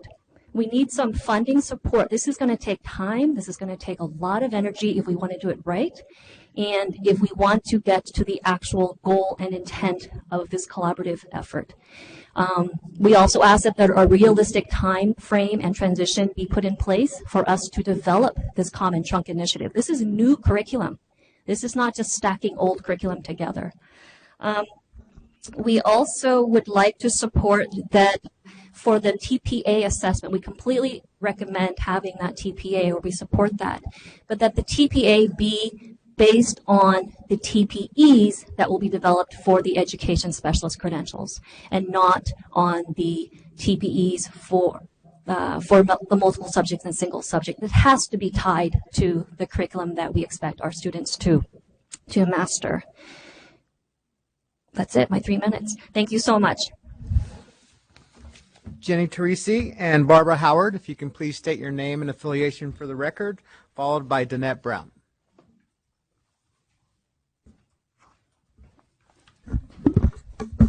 Good morning, Jenny Teresi, Riverside County Office of Education. Good morning, Barbara Howard, Riverside County Office of Education. I'm going to speak to one of the letters that you received. It's from the Riverside County Superintendent of Schools, Dr. Judy White. It's dated February 7th. I believe you have copies. It's in your, she is writing in support of the Common Trunk Initiative so that all teachers may better serve all students. She also is writing in support of the standalone credentials for early childhood visually impaired and deaf of hard of hearing. I did want to focus on the second page, and I'm going to go ahead and read this portion. She says, however, at past meetings, we have supported a single cross-categorical K-22 education specialist credential that would address both mild, moderate, and severe student needs. We continue to believe that this option would best serve special ed students as it would, A, increase collaboration between the general ed and special ed communities of practice, B, facilitate inclusion for students, break down silos, and allow the focus to be on student needs rather than on issues of where to place a student. And C, best prepare teachers to facilitate student transitions from one instructional level to another. This credential would provide special education teachers with a significant foundation in their preparation, which is often lost with standalone credentials, particularly for students with mild, moderate support needs. Now I'm going to turn it over to my colleague, Barbara Howard. Good morning.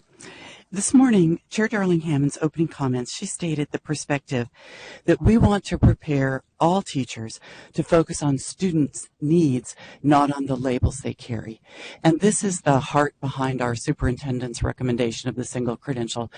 We certainly want every teacher to have the breadth of preparation needed to serve all students.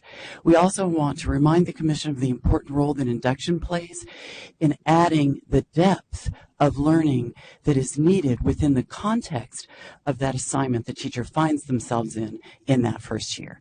So we do very much appreciate the complexity of this decision, and great minds don't always agree on how to achieve such an important task. Thank you. Thank you. Thank you. Danette Brown, followed by Michael Flores Castañeda.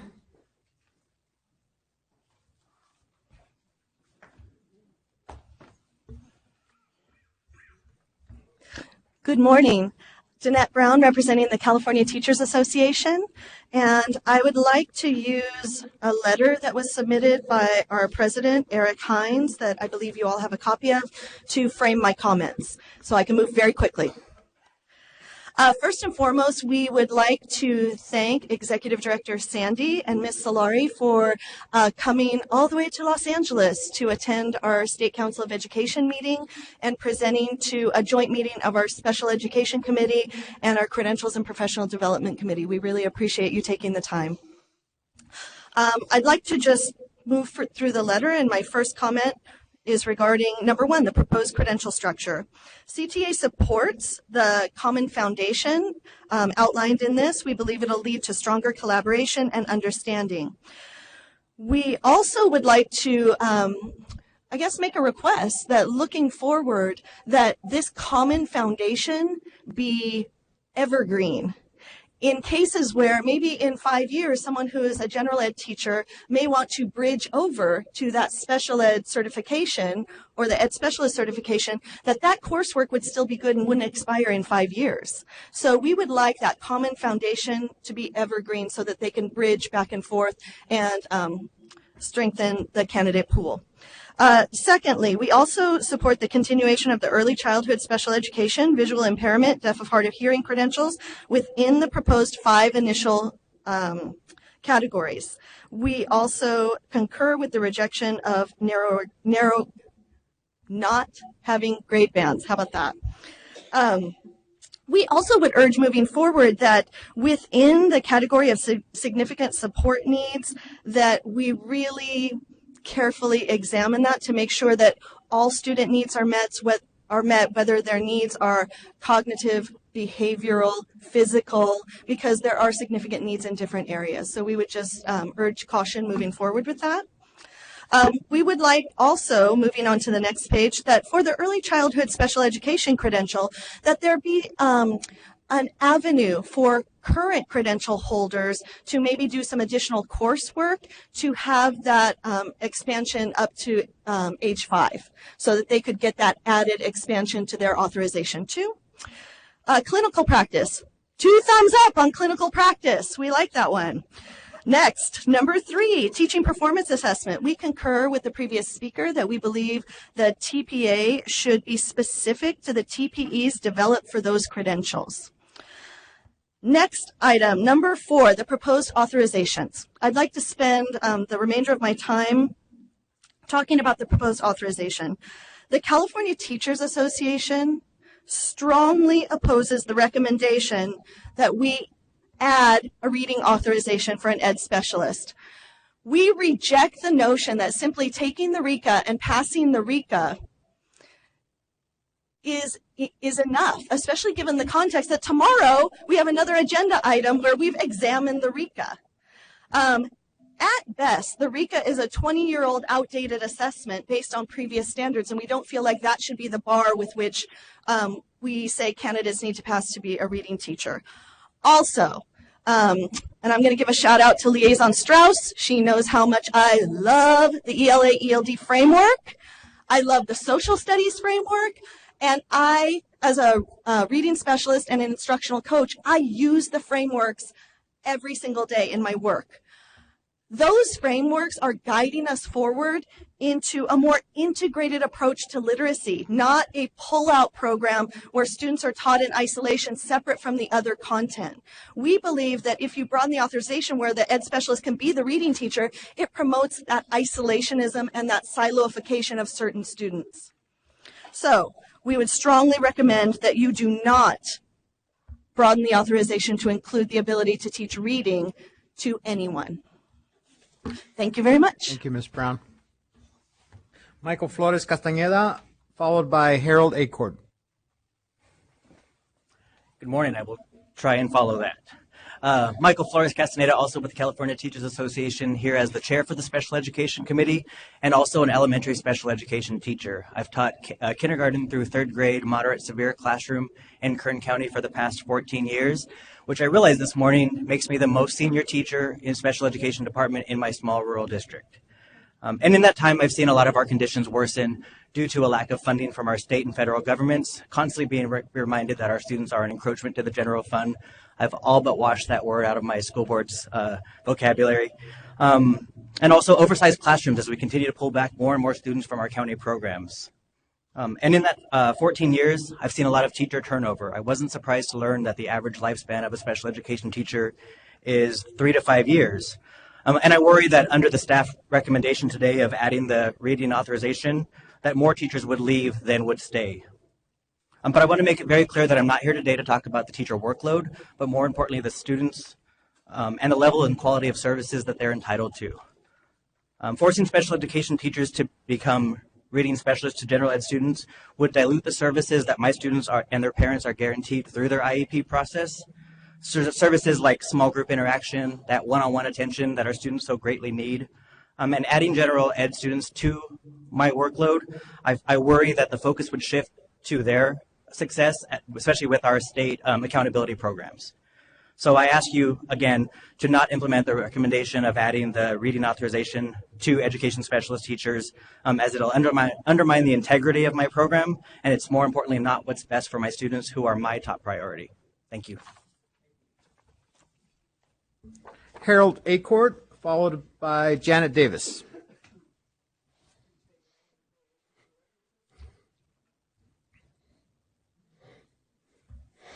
Hello, everyone. My name is Harold Acord. I'm in my 31st year of teaching Spanish and German in Moreno Valley, California, and I am representing the California Teachers Association today, the more than 300 plus members, and I'm also representing as president of the Moreno Valley Educators Association, the almost 1,700 members there, and I am speaking also in my capacity as the chair of the California Teachers Association's Teacher Pipeline Work Group. And I'd like to talk specifically around the suggestion that special educators should become reading teachers. As somebody who advocates for special educators on a daily basis in my local, we constantly face pressures to do things quickly, but not always correctly for our students. One thing that our Commission on Teacher Credentialing needs to recognize, understand, and appreciate is that when you make regulations and when you make changes, it affects all the students in California. Right now, in my local, there's pressure to even take an RSP teacher away from their RSP teaching duties to sub, because there's not a sub there that day. If there's the ability to ghettoize RSP and other teachers into reading teachers, I think that that's going to cause huge problems in my local and in others. I have had many of my members come to me and say, I'm leaving. I did not get in to be a special educator, in order to do this. And it's when ideas come down that hurt kids and that would not be appropriate for kids. And it's not what they got into the game for, into this profession. So just as somebody with personal experience of when ideas like this come to the local venue and our members and our students are hurt, I hope that you really take seriously and into consideration what having a special educator become a reading teacher would do for the services, not just for helping the students read, but helping all of the students with IEPs, who are also regular education students too, in a district. And we hope you take that seriously. Thank you very much. Janet Davis, followed by Ms. Kaminsky.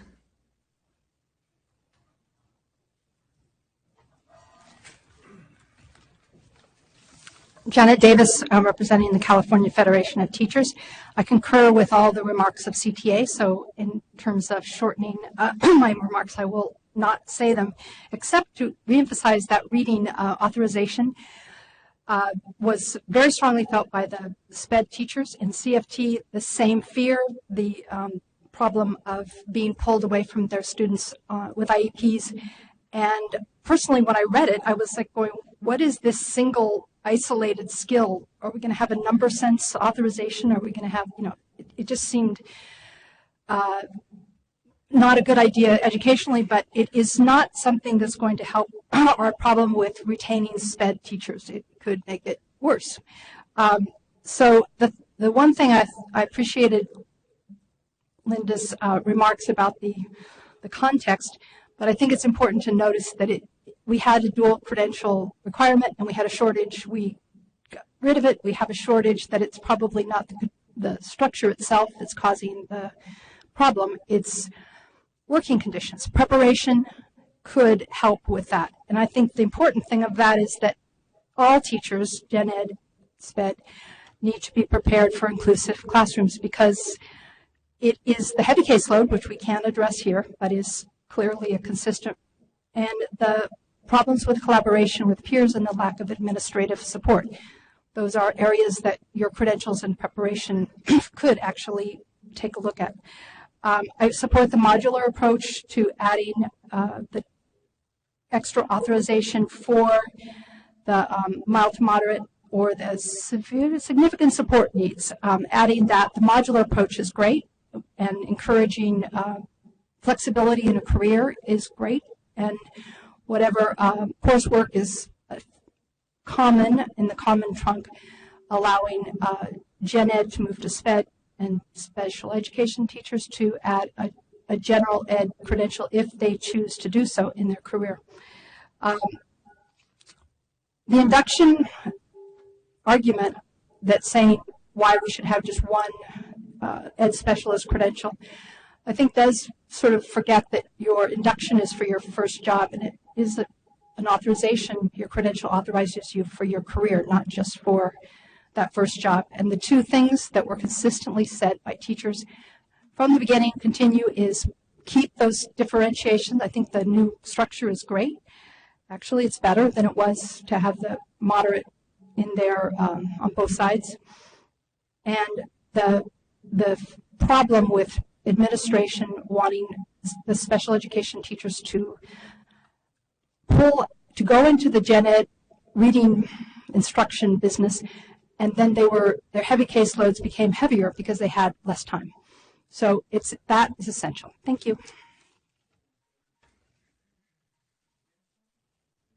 Followed by Sue Shalvey. Good morning, Commissioners and Executive Director Sandy. My name is Saret Kaminsky with CSESA, California County Superintendents Educational Services Association, representing the 58 county superintendents. We appreciate the time and attention the CTC has taken in preparing the materials ahead of this meeting and for carefully listening to stakeholder feedback in the revised versions. We truly appreciate the work of the TPE Development Expert Panel and the Ed Specialist Preliminary Credential Work Group. There's been a lot of hard work over the last couple of years. Overall, we support the recommendations contained in the item and believe it's an improvement upon the current structure. We applaud the Commission's commitment to develop appropriate pathways or bridges for candidates who earn an Ed Specialist credential and then want to obtain a General Ed credential and vice versa.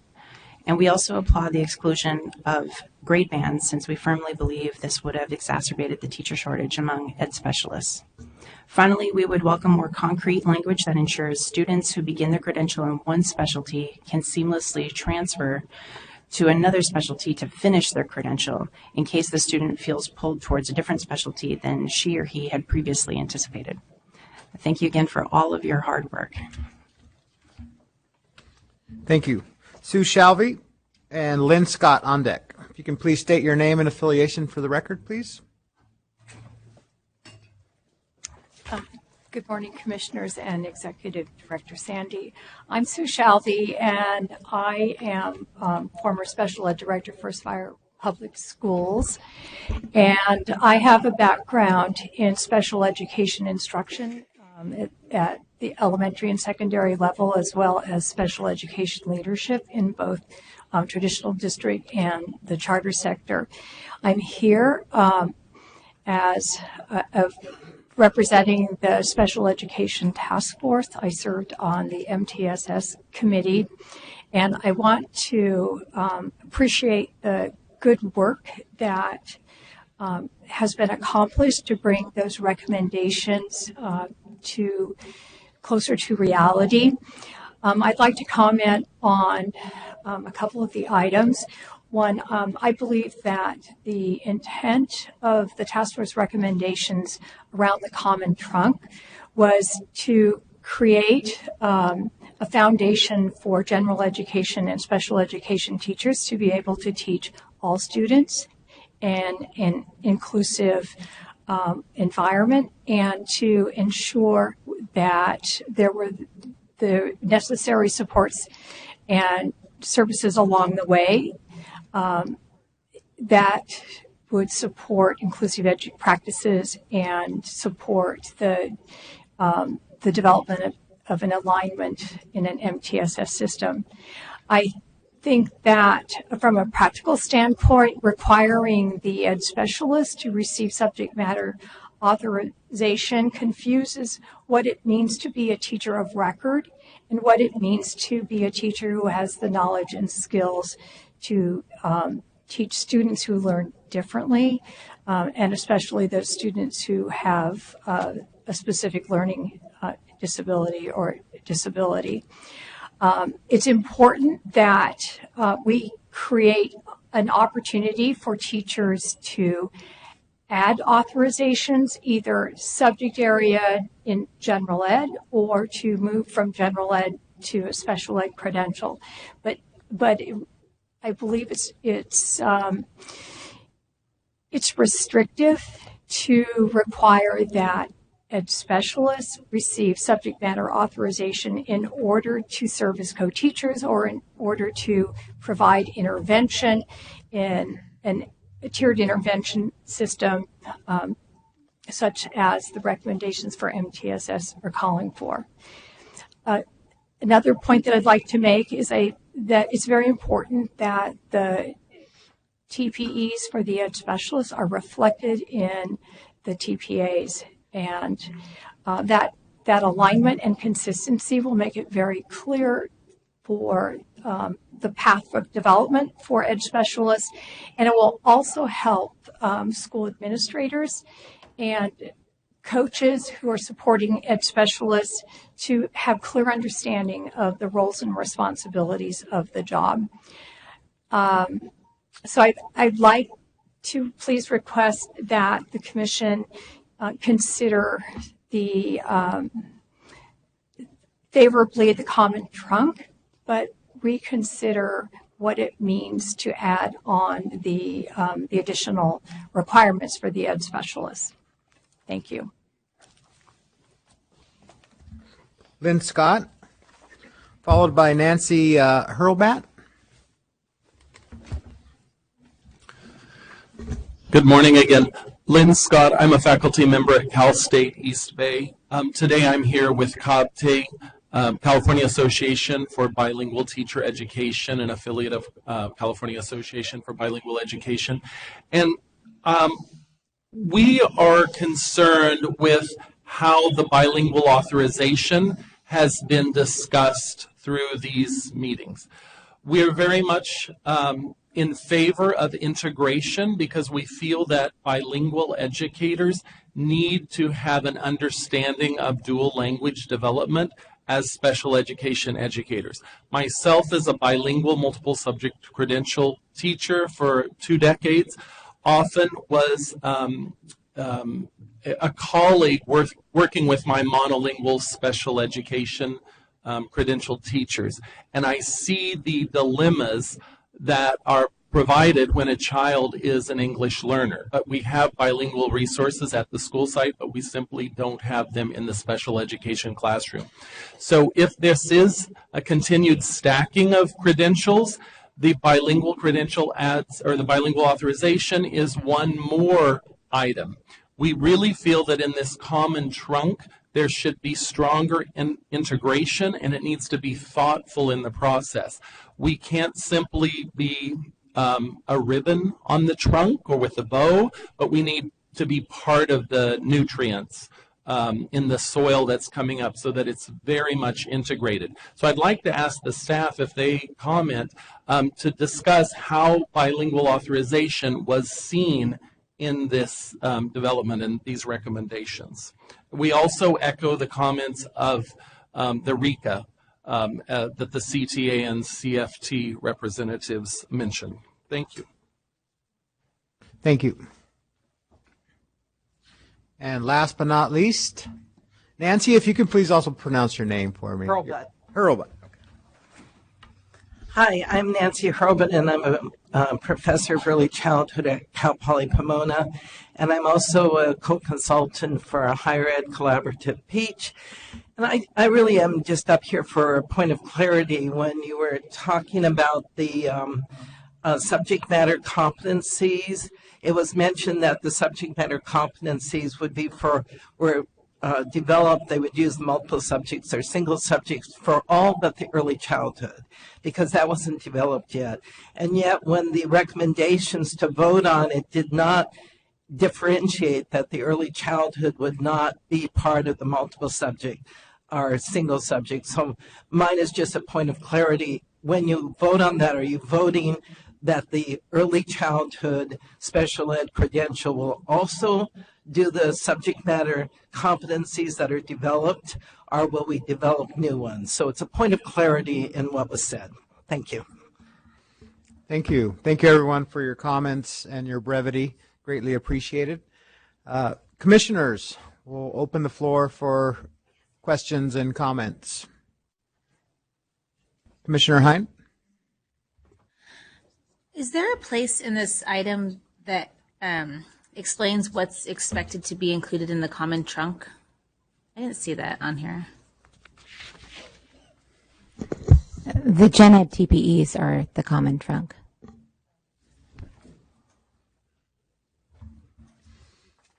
Commissioner Rodriguez? Yes, I actually just have a question behind the rationale for collapsing the OI into what seems like the mild to moderate, which is it's an issue that's been brought up. So, are you referring to actually the PHI? And okay. Sure. I just wanted to make sure. So we have, back in your December 2017 commission item, we had gathered information about the number of credentials that have been issued, and we have one approved program in the state that produces candidates, and we have a number of credentials that have been issued, and that was actually Appendix D of the December item. And certainly we have a number of students who have needs for PHI, and we don't have enough candidates coming out of these programs. And so we do have students with significant needs who need to be served. And so the thought was, when we took it to our work group, that, well, these students need to be served, and they need to be served by teachers who are appropriately prepared. So the needs are there, and the needs cross mild, mod, and I'm going to use today's terminology, mod severe. The needs cross both credentials. So it was the thought of the work group that it would be best served to put the competencies associated with that in both credentials at both levels, because certainly there are students with physical health impairments that aren't don't have significant cognitive disabilities, right? That could be easily served in a gen ed classroom, and so that's why that was the rationale, is that these students have served that needs that they need to be served. And so if those competencies could be placed into both the mild mod and the mod severe credential, although we're going to be naming it something new, that their needs would be served. Because if you look at the old agenda item, we issued and just in 2016-17, there were no preliminary credentials issued. There were no out-of-state credentials issued. There was one intern credential issued. There were 29 emergency permits issued. So there is a need out there, and we're filling it with emergency permits. That's kind of speaks for itself, I think. So I'm sorry, Director Sandy, I don't know if you want to. I was hoping you would share those data, and I had a question to whoever on the staff knows the answer. How long have we had the PHI and LAD credentials available? Because the question came up and I can very much appreciate the credential holder and the concern she expressed about if you build it, they will come, and we built it. When? 1998. Okay. So there were a few more programs, but they have been withdrawn or made inactive.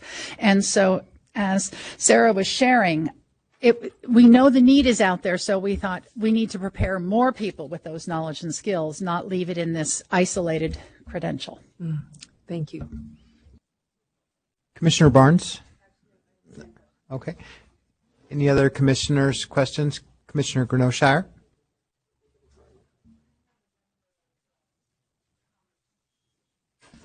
I have a number of comments and questions, and so I'll try and be brief. As I was thinking about this agenda item and reading it, I came back to a couple questions I had when I first started thinking about this in September. And the two questions to just remind everybody of are which structure, which recommendations most closely align with the 2015 task force report that was identified earlier, and then which of these models moves the field closer to inclusive teacher preparation. I really appreciate some of the comments I heard this morning about this proposed change is not just about revising the education specialist credential. It really is about reframing how we prepare all teachers, as Chair Darling Hammond talked about this morning, to effectively meet the needs of all students in collaboration with one another. So the questions I have, if I'm reading the agenda item correctly, it appears that the proposed structure will require Ed Specialist candidates to complete TPEs in the common trunk and specialize Ed Specialist TPEs. And that question came up again today, so I'd like the staff to clarify that the TPA would in fact be inclusive of the common trunk TPEs and new Ed Specialist TPEs, or did I get that wrong? So you're correct. So the common trunk are the general education TPEs, and that's that foundation that the commission agreed that every teacher needs to know and be able to do these things, engage and support all students in learning. And so then there are these other common things that Ed Specialist teachers do. They do specialize in developing an individualized education program for their students. They do case management. General education teachers don't do that. And so those things will need to be measured and assessed, taught as well, and in some fashion. And so there will need to be a TPA that measures that. Now, that it's going to look somewhat different. So it's going to be a hybrid, a blend. I'm not sure. This is work to be determined, right? Right. And so certainly, I think Director Sandy, I don't want to step on any. No, you're okay. You're So reading my mind. But that is work to do. But we want to keep in mind that certainly we don't want to bifurcate the system again, right? We want this merged preparation. We want these candidates to be walking hand in hand. These are our students, and we're going to clinically think what's best for this student and how can we assist this student, and where are you the expert and where am I the expert? Okay, so this student has dysgraphia. What does that mean to me as the gen ed teacher, and how can you, the special ed teacher, assist me to assist the student? Thank you for their clarification, and I'm glad that we all heard that, because as I was listening to the audience, there were still questions about that. So the new TPA for ed specialist credential candidates will assess their understanding of Common Trunk / General Ed TPAs and newly developed or to be developed special ed TPEs. Thank you. Unlike some of my colleagues who spoke today, I am really concerned about that we may be moving to a K or a PK through 22 credential. I and some of my colleagues in the CSU can't fathom how we could provide curriculum and instruction and field experiences for that broad range of development that is present in that age range. So I am not, I'm very concerned about that. And then the other concern I have has to do with subject matter authorization. And again, several comments were made today. I think we need to really rethink that. At a minimum, are we looking at subject matter for ed specialists in reading, language arts, and mathematics, given the emphasis in our schools on MTSS frameworks? Our candidates need some foundation in content and understanding the content in order to be effective collaborators with their general education teachers. So I think we have some more thinking and work to do on that. I had a question regarding the reading authorization. I missed the December meeting, but I was looking back at the minutes, and I don't recall a previous discussion, and it seemed to just appear to me. So could you clarify that? That was one of the things I wanted to come to the table to speak about specifically also. At the December meeting, I remember I went over to the far side of the table because I shared the kind of philosophy that we believe is your practice and that staff has been working on, is that everyone who gets a license from this agency should be prepared for what that license authorizes them to do, and everyone that does preparation should get authorized to do what they are prepared to do. And we did not write the item well enough about the reading authorization because it really has very little to do with the RECA as an assessment. It has to do with the fact that special education programs, other than early childhood special ed, all the candidates are held to the exact same requirements as far as coursework for teaching reading. Program Standard 7A that was there for multiple subject teachers in the past, which had a big chart and it was multiple pages. Education specialist teachers still all have to do that coursework, and they have to take and pass the RECA. And so in our view, the special education teachers are prepared the same way the multiple subject teachers are related to teaching reading. And if we stay with the philosophy of if you're prepared for it, you should get the authorization, then we felt we needed to make the statement that special education teachers actually are completing the exact same preparation as a multiple subject teacher. And so therefore we were saying they should get the same reading authorization as a multiple subject teacher, not a reading specialist auth, but as a multiple subject teacher. Thank you, Terry. I think that's going to need some more percolating and talking about. Could I also talk just briefly about content, the subject matter requirement? The thing about special ed credentials, they used to all have to already have a multiple or single. So they did their subject matter because they held a multiple or single subject credential. And I wasn't here in the late 1990s when we were doing the last update, which got us to mild, moderate, severe, and all of that. But they kind of just kept the prior subject matter requirement because everyone had been doing multiple or single. Maybe you need to have a broader discussion, and maybe we should get feedback on the idea. Maybe we should just say either, as Dr. Grunow-Shire said, mathematics and literacy, or maybe it's the multiple subject, because multiple subject requires people to have math, literacy, history, social studies, science, human development, PE, and the arts.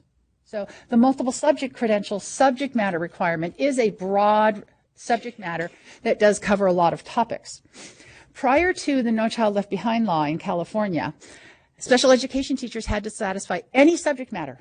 It did not matter. Over 40% of our special ed teachers satisfied health because it was the easiest CSET exam to pass. It really was the truth.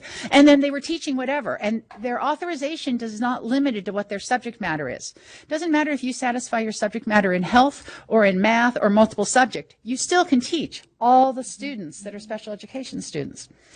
So maybe there's a fundamental conversation we should be having. Maybe an appropriate is literacy and mathematics. Maybe that's too restrictive. Maybe the CSET multiple subject and or elementary subject matter program would be the richest and most appropriate subject matter for special education teachers.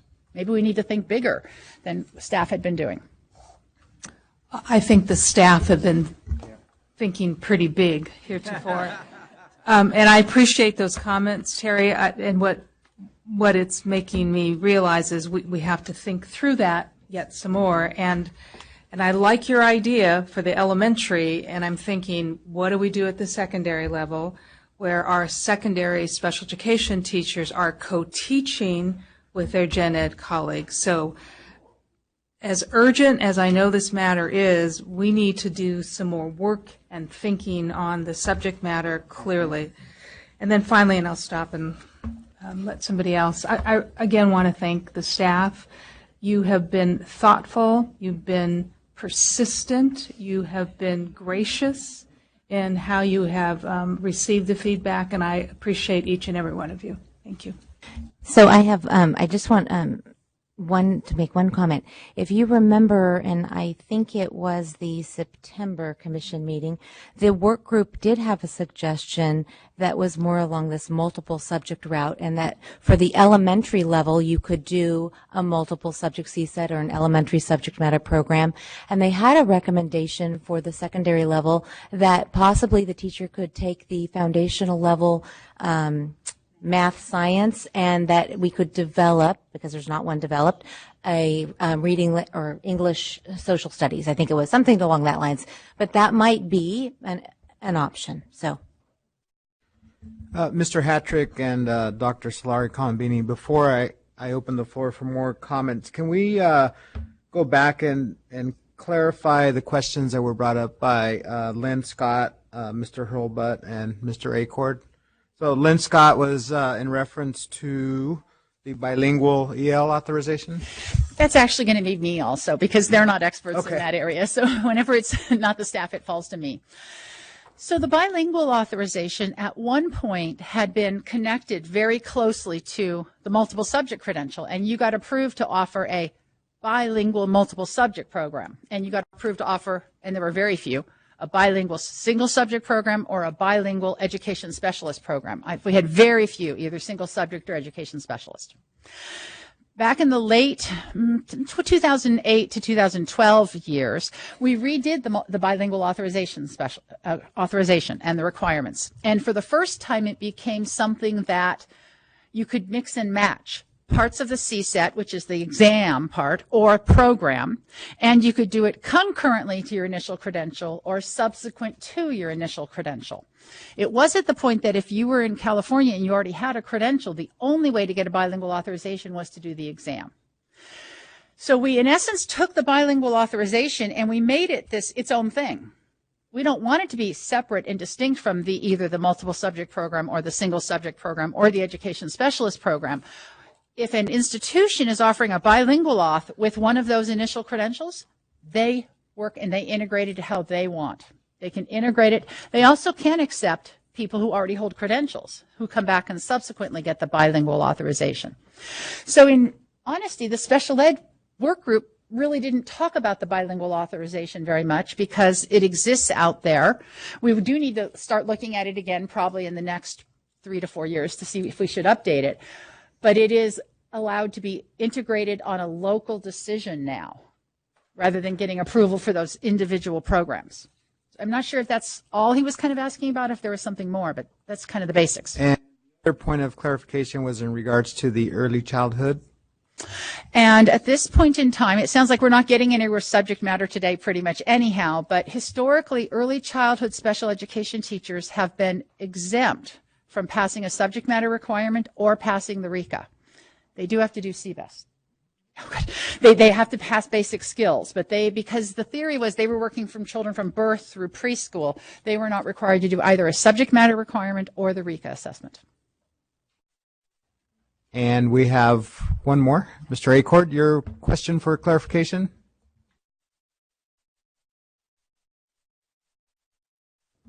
It's from, Harold Acord, representing the 300,000 plus members of the CTA.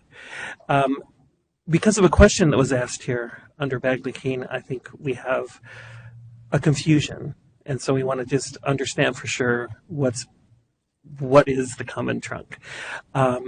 We heard one of the commissioners ask, what is the common trunk? We heard that the common trunk was the TPEs. And so the general education TPEs. So we have questions around that. How many special educators were on the group that came up with that?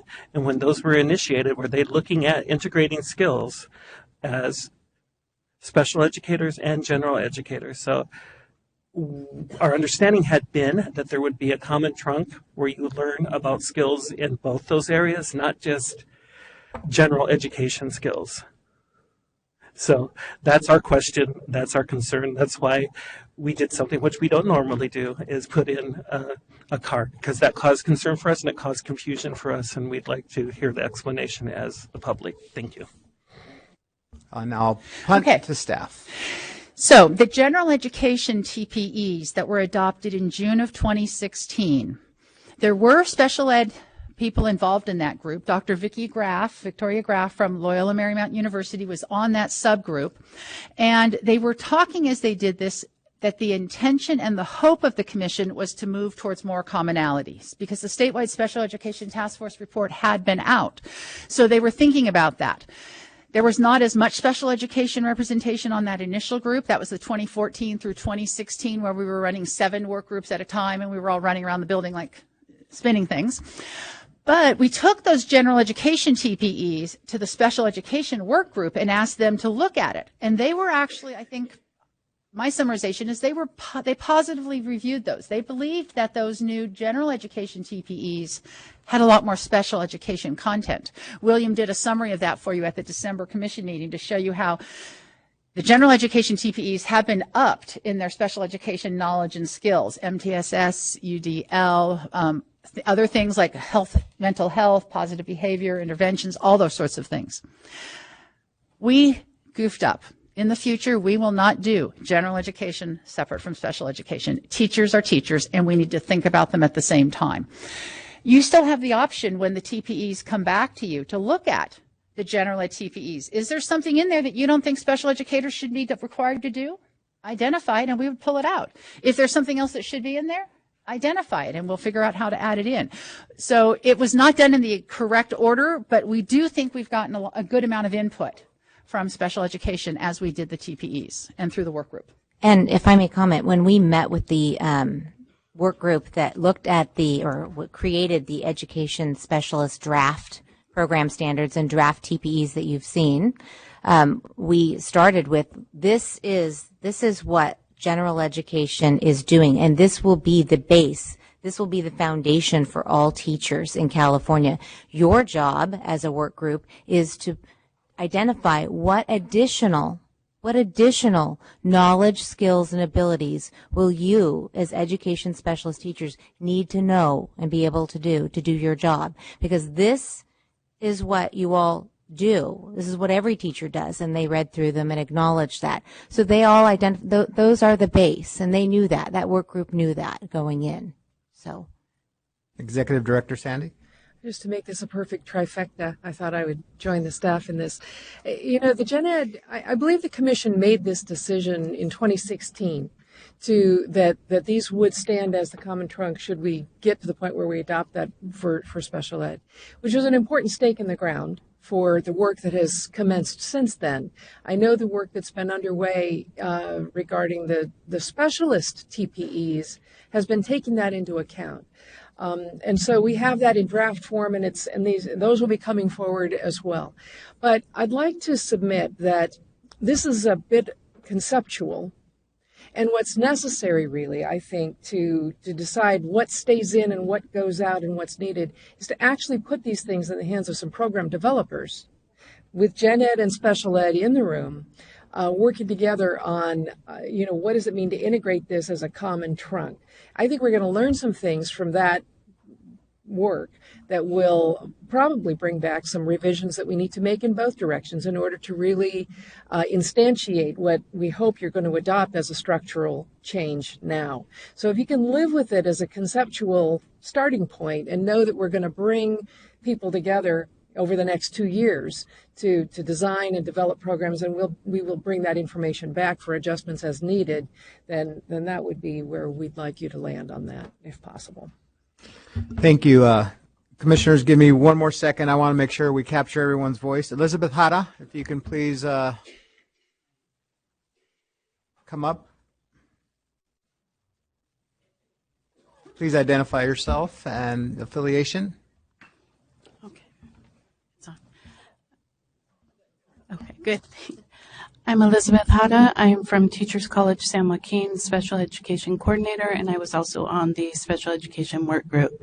So there's one thing I would like to say in response with Terry of the TPEs, and what our work group did discuss was that we did feel siloed in that the TPEs for Gen Ed were done prior, and so thank you for acknowledging that. And so would be good to look at, again, taking away that silo and looking at the TPEs all together. So the other item is on 4B4, I guess, on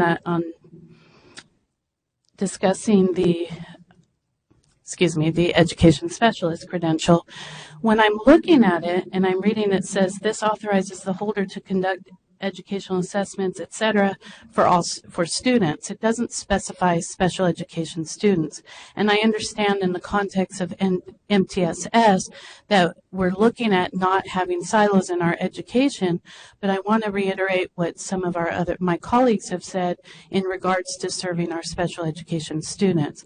And I worry as a parent of a special education student, as a 20-year teacher for special education, and in higher education, of how our services will be diluted for our special education services when we talk about the context that we can serve all students. Also, with the reading authorization, I do not recall discussing the reading authorization on the work group specific to us teaching reading, and that's how it looks to me, and I've talked to some of my colleagues in here. So that was not the intent behind what we worked on the work group. So I just wanted to make sure, and I appreciate one of the commissioners' comments that that's something we really need to look at, because that, again, will really dilute our services to our students. Thank you. Commissioner Klatt? And this has been good. It's helped me make my comments have become more concise as I've sat here, so this is maybe a good thing. I want to address the issue, I think, of the grade bands, but also the conceptual, the idea of the tree. And I think the best way I've been trying to figure out how to put this together is to think about my own credential. So I have a single subject credential that authorizes me to teach English from preschool to adults. But when I obtained that credential, never in my wildest dreams did I think I could be assigned in any given year to, let's say, a second grade classroom. I got my credential thinking I would teach middle or high school, and that's what I've done, and that's where my skills, my knowledge, my experience has provided me the knowledge to be able to do that. If I thought that I lived in a world where that credential, my district could send me 1 year to second grade, the next year to 11th grade, the next year to kindergarten, I don't know how I could possibly develop the depth of knowledge to do that well. And I couldn't sustain that. That would be, I can't even imagine. And yet this is what we ask our mild and moderate teachers to do. And I think they do get moved around in some districts. And so I understand the comments, and I've heard about the fear of having shortages, that we have shortages and this might exacerbate it. But I also wonder if part of that shortage is because of this huge breadth of knowledge we're asking them to do. And if we narrowed that, perhaps it would get more people seeking that credential because they'd have a little bit more control and could really develop that depth of knowledge and skills to serve that particular grade band. So I'm a little uncomfortable. I know, it sounds like the field was very adamant that we don't want grade bands, but I'm still a little nervous about that, which leads me to the second part is the tree. I still see 2 trees here, and I know there's the trunk, but when I look at the branches of the tree, there's still this divide.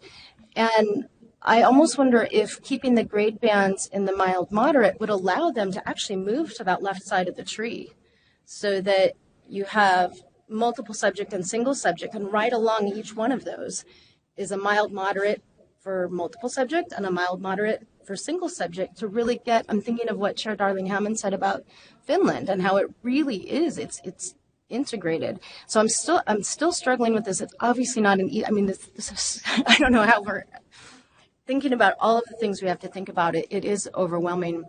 So I think I'll just stop there. Commissioner Hein? Okay, I have a lot, so I'll try to organize it. First of all, I wanted to just say that I don't believe that there's anybody in this room that doesn't believe that children are important and that the work that we're doing is for the best interest of all the children that we serve, not only in our state, but that we might come across in our lives. So I just want to put that out because I think that, especially when we are passionate about our field, that we sometimes get this us against them, whoever the us's are and whoever the them's are, and that's really not what anyone here is doing. So I think it's good that we all share our experience and the expertise that we have without feeling like someone's not caring enough. But that said, the intent was never to fill classrooms full of general ed classrooms full of special ed students or special ed classrooms full of general ed students.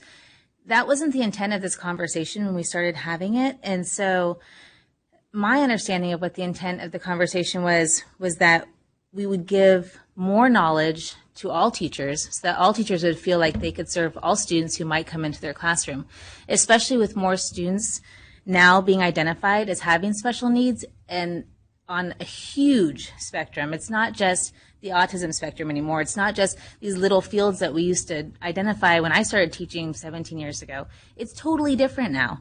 So we wanted to give just more knowledge. Knowledge is power. And so every teacher would feel confident with the students coming in to know what to do, to take steps that a student is not sitting in the back of your room all year learning nothing. So that was one point that I wanted to make. I am concerned. I'm looking at the common trunk.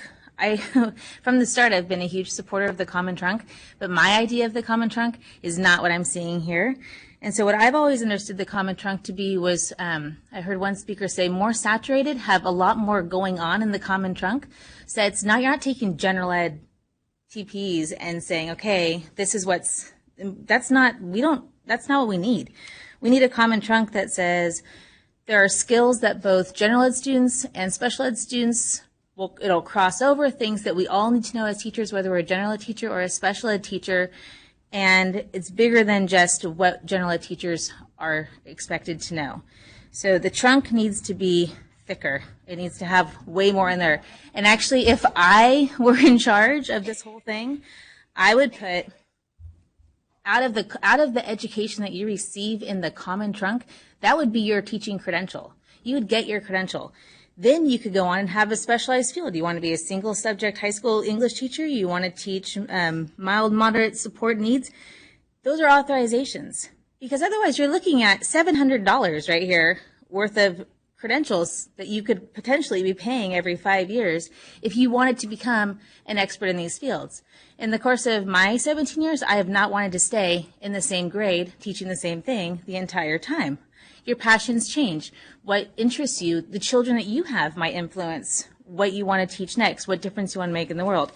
So this doesn't really look different to me than what we already have. A couple of names are different, but that doesn't seem like a change. If we're going to make a change, I think we need to look at the structure of education is changing, the needs of the students are changing, and thicken up that trunk and put it in there so that anyone that graduates their first year or whatever of a teacher prep program with common trunk understanding can then go on to teach whatever their specialized field may be.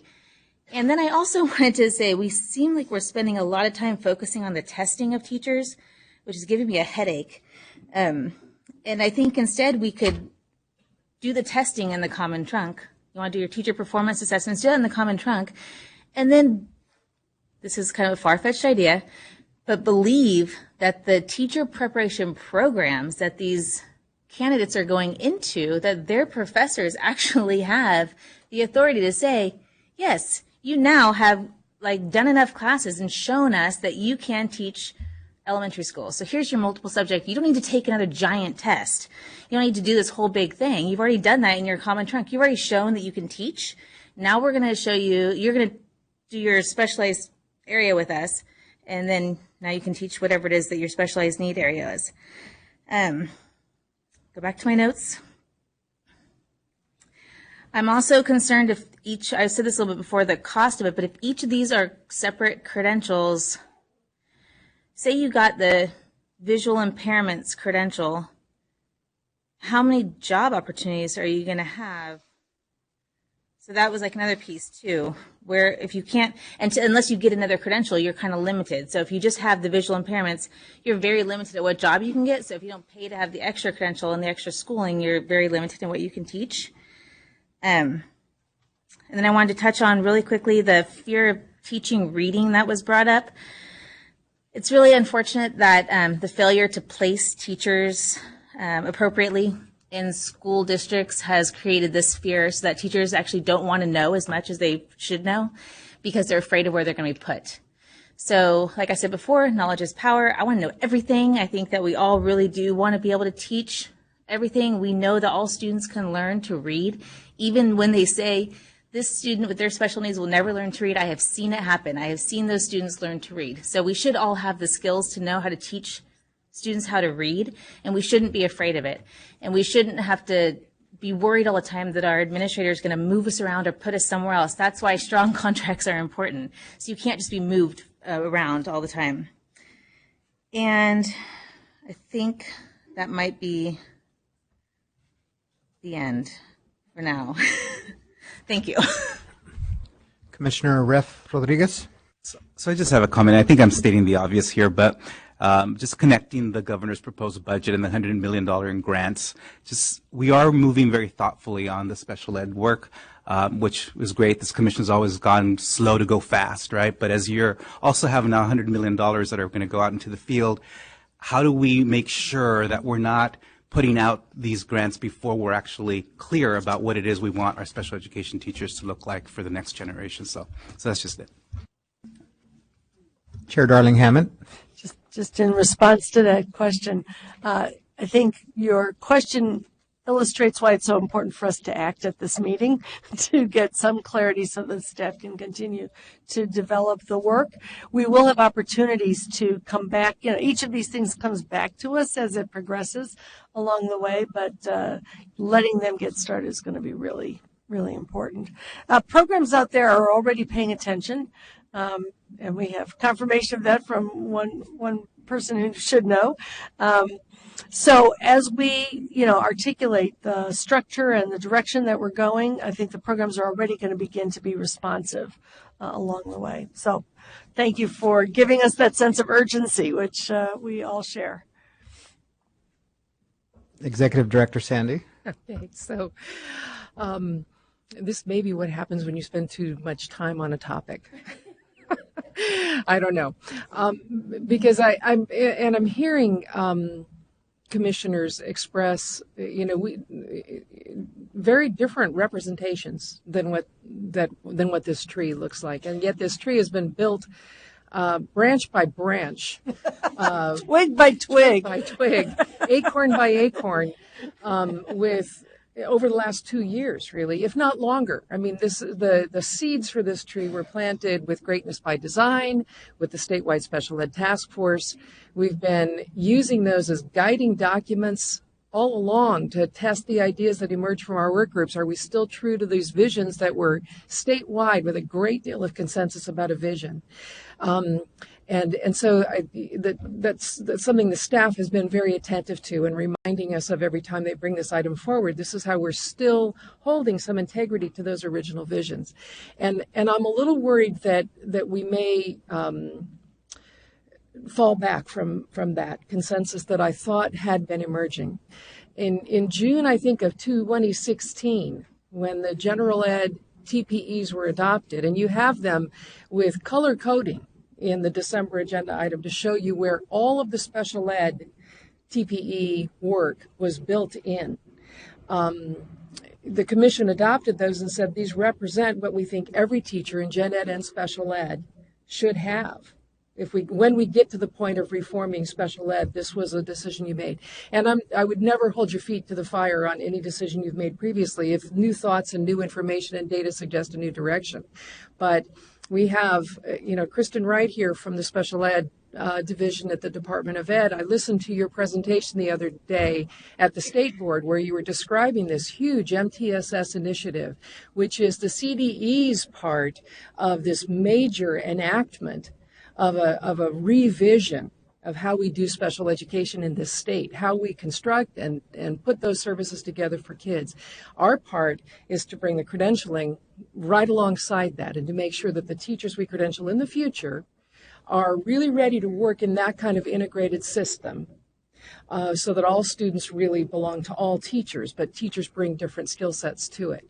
So as much as we might want to get out the drawing board and draw different kinds of trees or forests, I would like to urge you to not do that. But I will, of course, we'll do whatever the body directs us to do with regard to that.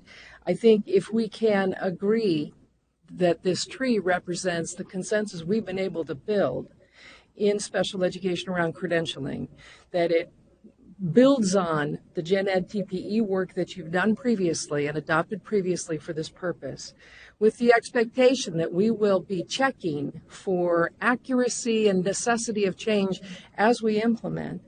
I think this is a moment to either go or don't go.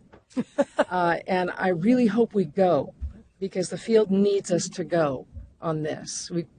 And we need to really get our credentialing in line with the rest of what we're trying to do to enact these large visions that have been guiding us. So, Commissioner Martin, then Chair Darling Hammond.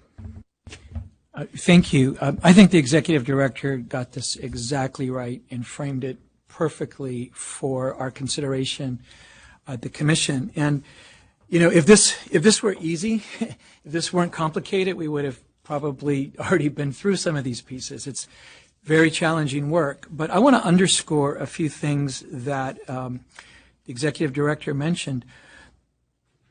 We might find because this is so complicated, we might be confusing ourselves. We have been down this road, we have had discussions, we have made decision points, and then we find ourselves not remembering our own history and our own story and the way that we've looked at this. And so, as the executive director reminded us, the item today is built on work that goes back to our own task forces and advisory panels, and with the Educator Excellence Task Force, the Teacher Preparation Advisory Panel, the statewide Special Education Task Force, Greatness by Design. It's easy to get confused and say, now, what did we say? But we have those reports, we have those documents. We just need to go back and look at them. So there is an emerging vision of what we believe about this in California, and it's absolutely centered around a much more inclusive approach to education for all of us, the way we prepare educators and the way that we deliver services. And what I like about that is that I believe it starts by putting our youth at the center of the equation. Children come into this world not with labels on their head, special ed or general ed. And there's an intersectionality of all kinds of needs. And in fact, children with disabilities, first and foremost, are general education students first. We have to think about that way. So, yes, this is complicated. We're not going to please everyone as we move forward. There's going to be all kinds of issues to work out. But I think this commission has to start with a vision, and then the state will move toward that vision. And we're going to have to make some tough decisions. And this is my last time speaking on this, so I feel pretty passionate about it. But we can't come every time to a tough decision point and say, oh, this is tough. Let's just keep punting it down the road. I mean, programs are on hold. I think I said this 6 months ago. Programs are on hold waiting for us to give a clear direction of where we're headed. And I think it has to be in the state of California along the lines of bringing children and programs together. So to me, the gift of the Common Trunk is the idea that as we prepare educators, educators will have a shared set of teacher performance expectations that work for all children. And then, yes, there's ways to specialize, and we have to work some of that out. But and I think the folks that have done these task forces have been thoughtful about that. And maybe not everything, as Ms. Clark said, got articulated that way. Unfortunately, we don't have all of the higher ed professors here today because it's also our meeting overlaps with the Council for Exceptional Children. But they wrote letters. They're in our packet, and they really outline this vision. And so I really hope we can move forward on this vision today as the way it's been outlined in our item. Thank you. Chair Darling Hammond. I'd like to see if I could move us towards a motion. Let's see. And I would point you to, in the item, page 4B6, EPC 4B6 and 7, which has the staff recommendations. Now, above the staff recommendations, there's a chart that has questions about authorizations. We heard a lot of discussion today about the issue of authorizations and reading and the RECA, and I would suggest for the moment we table that question and come back to the question of authorizations when we have a chance to sort all that out. But move ahead on the other staff recommendations. We could come back to it this afternoon, but I also want us to get to lunch. So that'll be up to the chair of the committee what we can come back to this afternoon. But the staff recommendations on 4B, 6, and 7 do not treat that question of authorization. So I think we can, for the purpose of an initial motion, put that aside and come back to it. What I heard in the conversation today that were questions raised, I'd like to just sort of give some feedback on those and then see if people agree with that. There were questions raised about the PHI, OIPHI, the physical health. And we learned that the knowledge base for that will not disappear, but the knowledge base will go into both the mild, moderate, and the intensive supports needed credentials. And we will then have more people prepared to be supportive of those needs. So I feel comfortable that with that understanding, we could move with the branches that are on the tree as they're drawn. The other question that came up was what subject matter examinations might be required. And I understand number 2 in this list of staff recommendations to leave that question pretty open right now.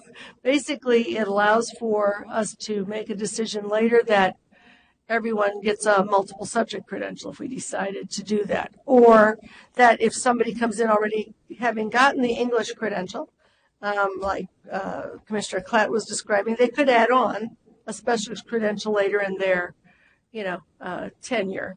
So it doesn't, as I read this number 2, it does not limit us.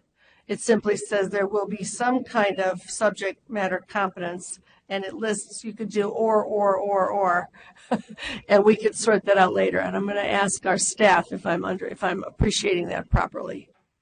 Okay, so we can come back to the specifics within that category, understanding that there will be some subject matter requirement. It may be multiple subjects, and it might be attained in different ways, and we'll have to sort that out. So given that, I think the rest of the recommendations are, I just lost my, I got it,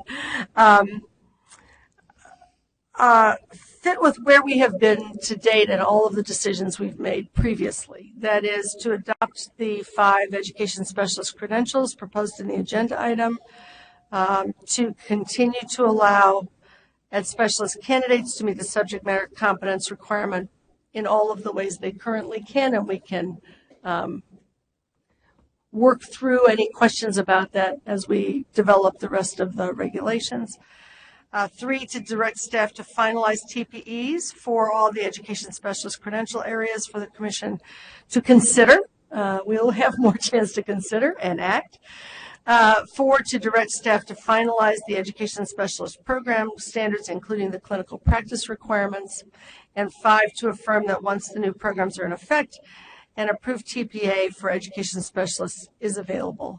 And again, that doesn't tell us at this moment what's in the TPA or how the TPA will be constructed. It simply says there will be one, and we can come back and talk more about that.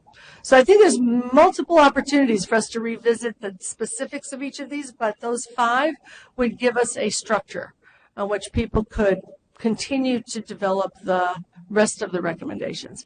So with those understandings, I'd like to move all of those 5 staff recommendations and see what everybody else thinks about that. I have a motion. Do we have a second? And we have a second by Commissioner Rodriguez. Prior to calling for the vote, Mr. Burt, do you still wish to address the Commission? No, if it's clear the authorizations are not on the table at this time, I'll reserve it. Thank you. All in favor say aye. Opposed, same sign. Thank you. Motion carries. Thank you, staff. Thank you, public, Commission. We'll see. We're going to recess for lunch. Oh, I'm sorry. Yeah. Oh, you recessed this committee. Okay. I'd like to make a motion to reconsider the adoption of the consent calendar, consent agenda.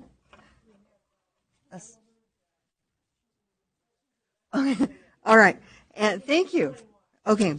I'd like to pull number 122, Brad Gratt, to discuss in closed session, please, and to approve the other items as they've come before.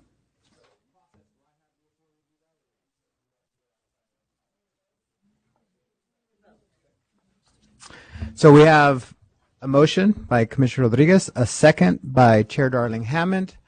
All in favor? Opposed? Thank you. We will now recess for lunch. We will see you at 1 p.m. Thank you.